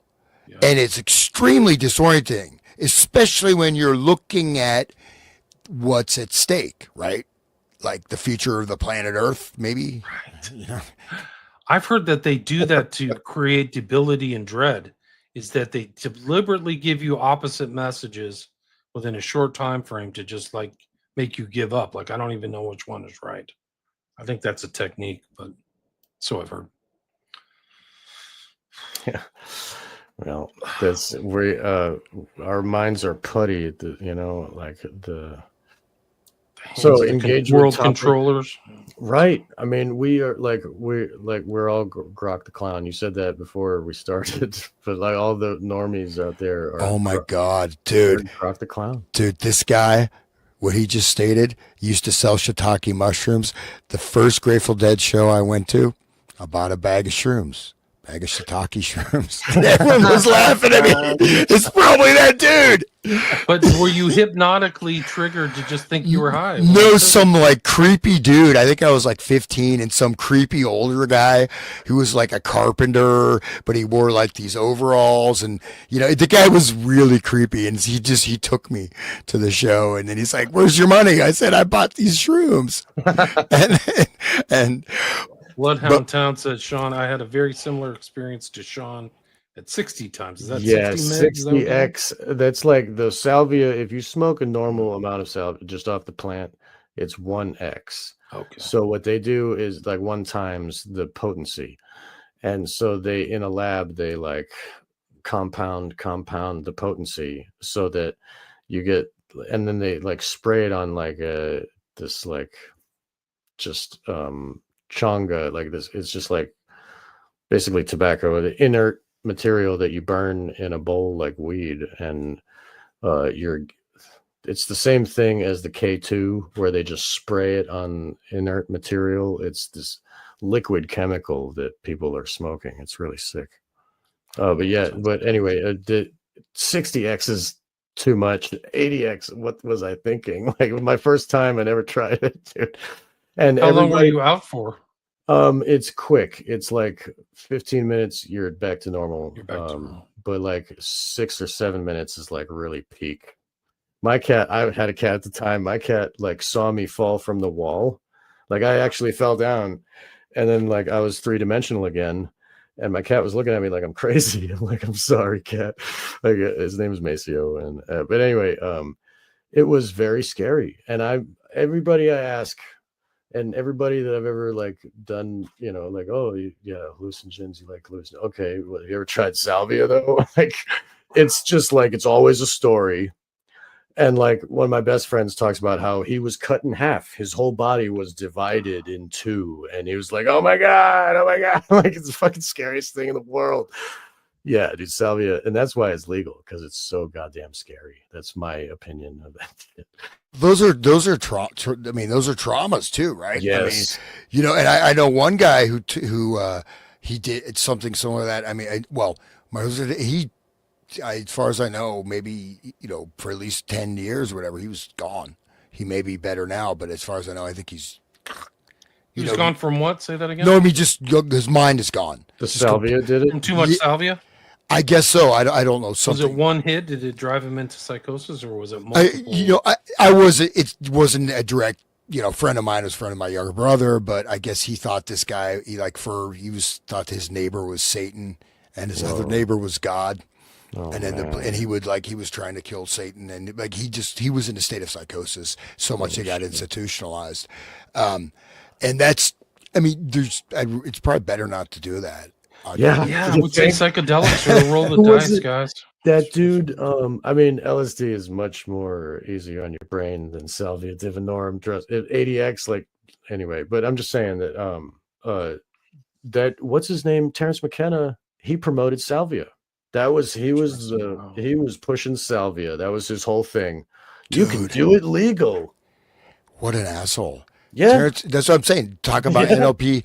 Terrence McKenna is not, what I mean? That guy was very shifty and it did a lot of damage actually to people. You know what I mean? Because people trust somebody, right? Else, right. But And Leary, for that matter, a lot of these guys did a lot of people wrong. but They never Larry, explained. I apparently like this ayahuasca trend. Like some people receive these, heavenly, visions, but then other people are thrown into freaking the ninth level of hell. Like it's a roll of the dice. I don't know what the basis is, whether you have a good or bad outcome, but apparently not all outcomes are good. well, no, ayahuasca is used, like the Church of Santo Daime, right? They literally summon entities, they summon spirits, they Green summon Man demons. or whatever. Yeah. No, I mean, they summon all kinds of different spirits and wow, entities. No, I unfortunately went to this thing. My brother said, "Oh, this will be healing, relaxing." I didn't know what it was. Some weird cult in the middle of the forest in Maryland, like this red was a barn. great story. Yeah, just trapped. I thought they're human sacrificing this girl. You couldn't leave the room. Wow. And they would drag people back in. They had all these bouncer dudes, and people are they're like, "Let them come on in." And I'm seeing these entities coming out. There's like this Eye of Sauron opened up, and all these demonic entities are pouring out of it. And like one guy, he's an ex-con. I guess he wrote a book about it. He got possessed by a spirit of this Native American who was killed on the land, and he wanted to kill me. And I'm like in the bathroom. He's like, "I will kill you." He's talking in Navajo, and he was possessed by the spirit. Everybody was getting possessed, and multiple people involved with this either permanently have things attached to them, and I know 4 people who are permanently insane from that. Wow. Because of the energetics and the portholes. It's used in a lot of shamanistic stuff and all these other things. So it can be very dangerous, but it depends on the context and setting. But it's very much a spirit portal, ayahuasca. And you really need to know what you're doing. And I would not, that was... Yeah, I don't recommend people using hypnosis or heavy drugs in any way, shape, or form. Salvia. There's a lot of danger here. There's a lot of risk. It's a lot of roll of the dice. I know people who've lost their minds. I had a guest on my show whose left arm was possessed by a demon because of he was tripping on ayahuasca and harmine and like these other couple of things. And he was talking to it and it was responding to him, and he's learned to live with it. He was a guest on my show. Everybody should check it out. I should call him and have him on again. But Jerry Marzinski introduced me to him, and we all talked together. It was phenomenal. He will teach you about there are evil magicians that use the demons and the drugs to enslave people. I mean, and they rape on people. It's not like, it's really, I'm not surprised. You should get me in touch with them. Don Henley says, cool show and topics. Thanks, Big. Good to see you. Welcome back. I'm back. Uncle Ted, great stream. Pure peace. Thanks for joining us. You guys made it to the end, guys. We're almost at 3 hours. I'm almost sorry. done. Let's see. Nice to get out of politics just to mess up my need to get away from it. Okay.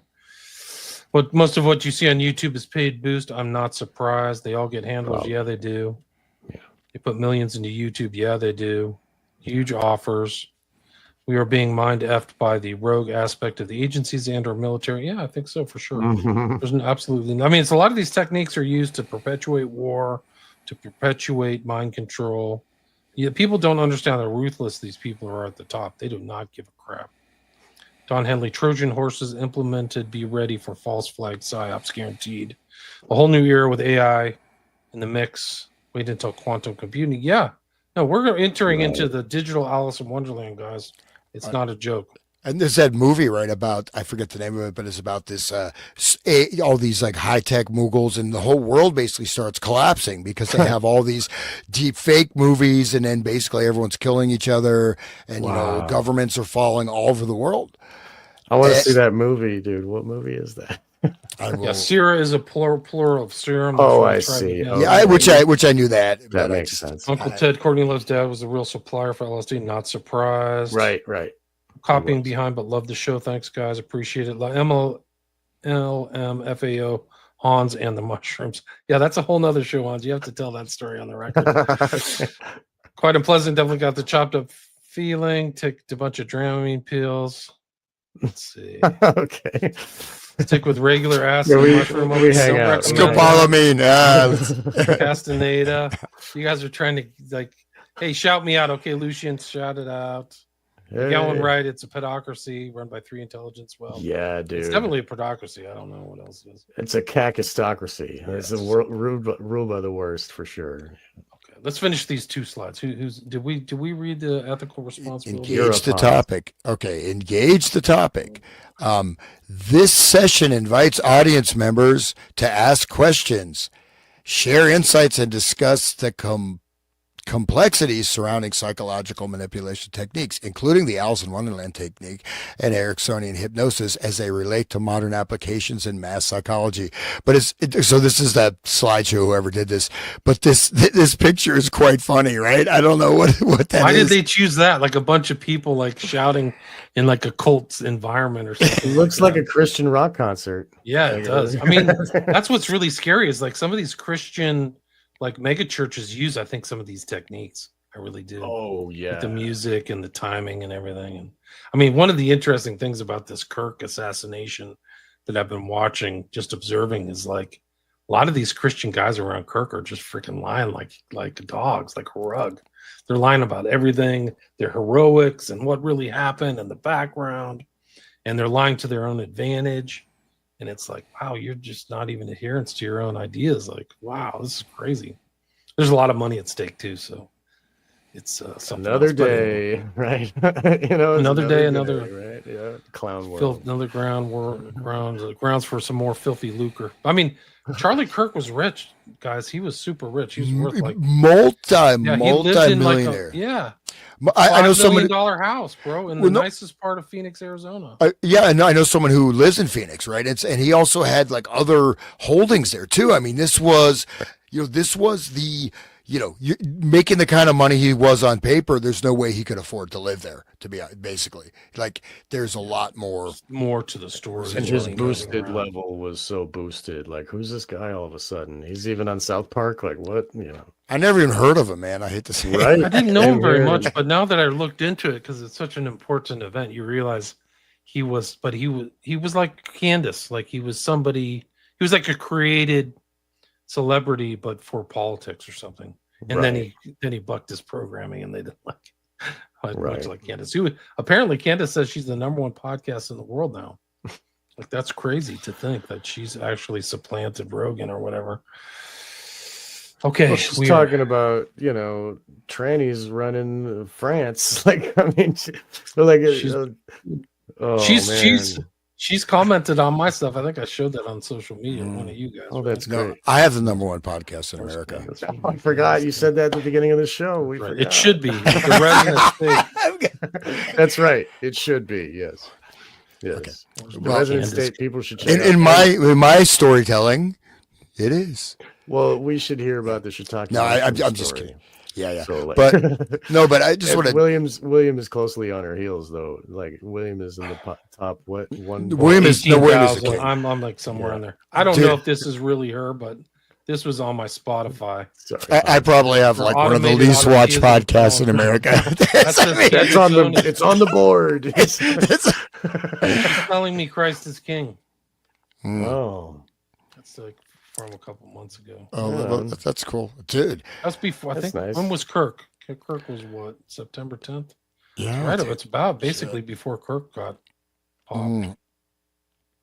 So she's Well, it's listening good to that she's one. listening because I hope she's listening to this series because holy crap. Yeah, like yeah, nobody's I hope so. talking about this stuff, William. Like, wow. Nobody. Yeah. But Nobody. All right, so guys, mention your shows before we wrap it up. Where can people Okay. find you? The Resonant State, Hans, where can they find you? Let's go. you first. find me. Thank you, Sean. You can find that at YouTube. I'm on YouTube. I am on Rumble. I think I wasn't able to change my channel name, but it's there, Resonant State, or you can put Eyes Wide Open, Hans Utter Investigates. It's on Odyssey, Rumble, Odyssey, BitChute also. BitChute, and then I'm on Spotify, and that's about it, man. And so I appreciate it. I'm kind of obviously I'm just trying to get it started. So don't laugh like it's like I got it one. I got one great view. shows on all that Soviet cybernetics and UK music for the masses. Freaking. You're fantastic. an old school voice, but you don't have your own show until now. So we're glad that you finally have a show, Hans. Yeah. Well, I was kicking butt on Spreaker, and then they deleted me. Right. So but PayPal too, right? Yeah, PayPal twice. Keep copies of all your work. Make sure PayPal you keep all stuff, because I'm reposting stuff that I did 2 years ago, like the Russ Disney thing from 2014. Yeah. That's a long time. Yeah, wow. But no, I mean PayPal though. I mean literally, like I had my account. They took it, and then I had to get another account. I'm doing this gig for this corporation. They said, we'll pay you through PayPal. So I get another account, different email address, Account is permanently closed, and they just took the money. Straight up. First transaction, and it's just gone. And now the company can't get the money back from PayPal. And I'm like, I can't do anything. But that being said, no complaints. And I do want to say one thing though. At this time, it's very, very important to really, to have a strong center, really to focus on the concritics of your daily life, having a good, very strong moral code, a code of virtue, of action, and really trying to be very, very clear and dialed in with the world around you as much as possible. You know what I mean? Without projection, because I feel that this kind of reality warping is going to start to affect there's like a psychic field, right? You go to India, time moves very slowly. You go around certain places. There is, as you and Cameron talked about, mental contagion, right? So I'm just saying that like this, I think some of this is going to start to have warping effects just because of the field, electromagnetic field of the consciousness. So anyways, God bless everyone. Thank you.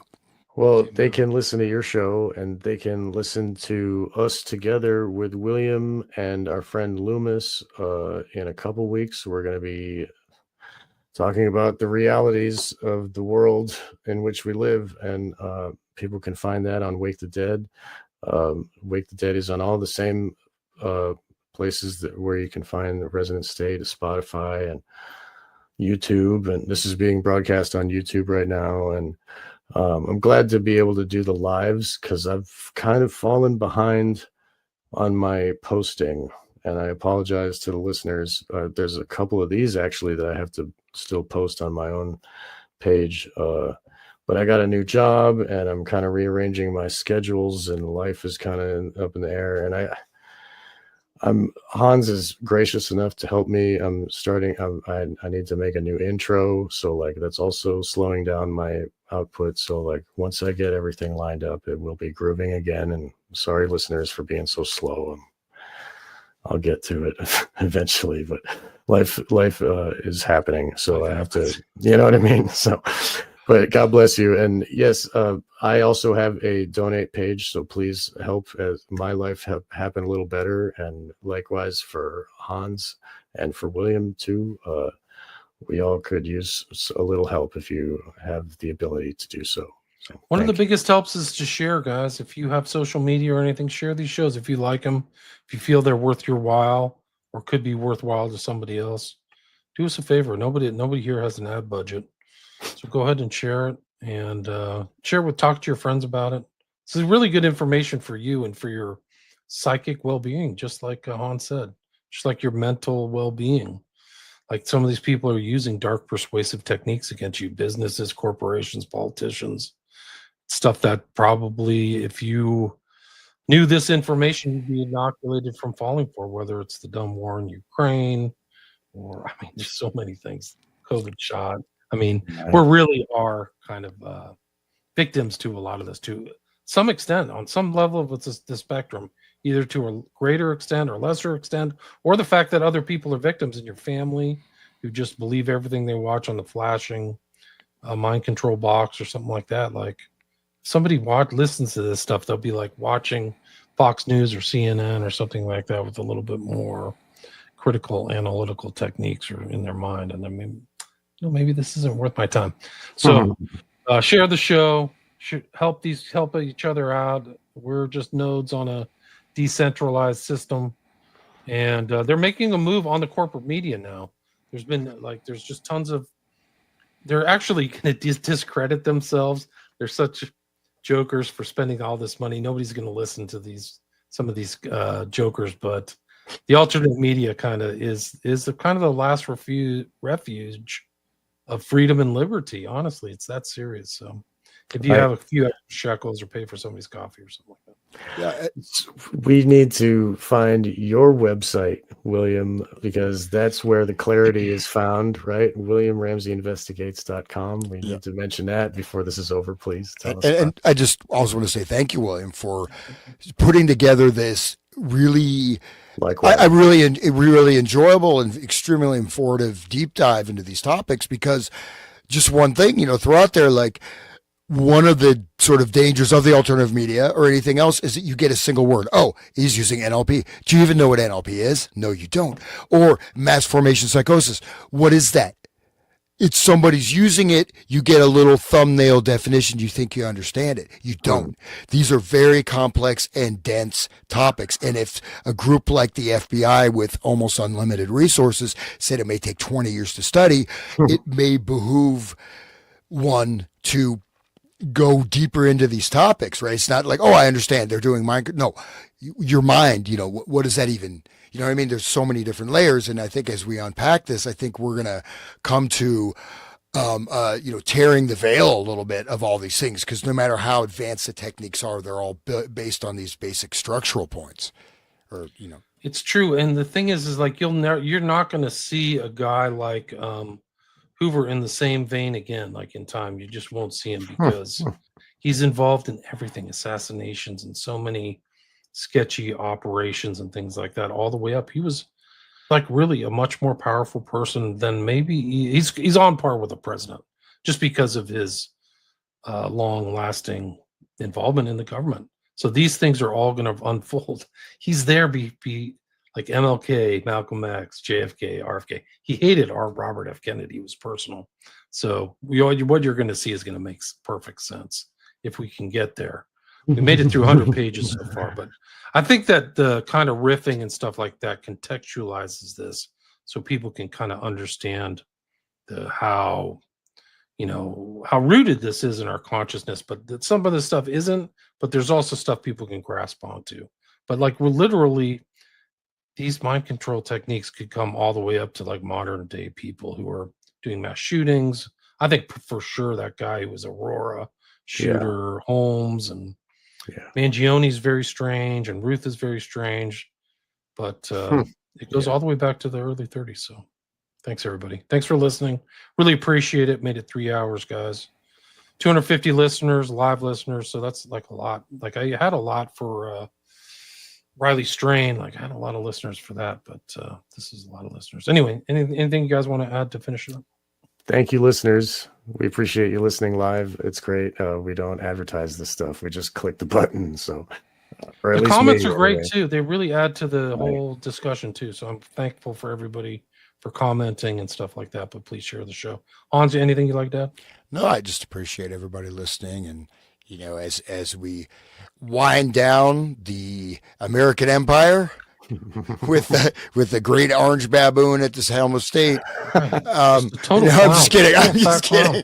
Very much he didn't clown. follow any of his campaign promises, dude. No, Anything. Stop the war. He know. did He went back campaign to with the Warlow. Israeli flag behind him, though, so that was kind of one of his promises, wasn't it? So I guess he kept that up, right? Yeah, he did do that. Yeah, He likes pushing in the chair for Netanyahu and Miriam right. Allison, Yeah, like a Are good you, little red-haired butler. you even stretch, bro? Oh, you're so good. You're never gonna let that down. I watched that scene 3 times. All right, guys. That's what Peace. Trump was Okay. doing. Thanks, everybody. Anyway, Share the show. Really appreciate it. Thank you, guys. All right. Thanks All for all right. the nice comments, too. Thank you Thanks. so much. Thank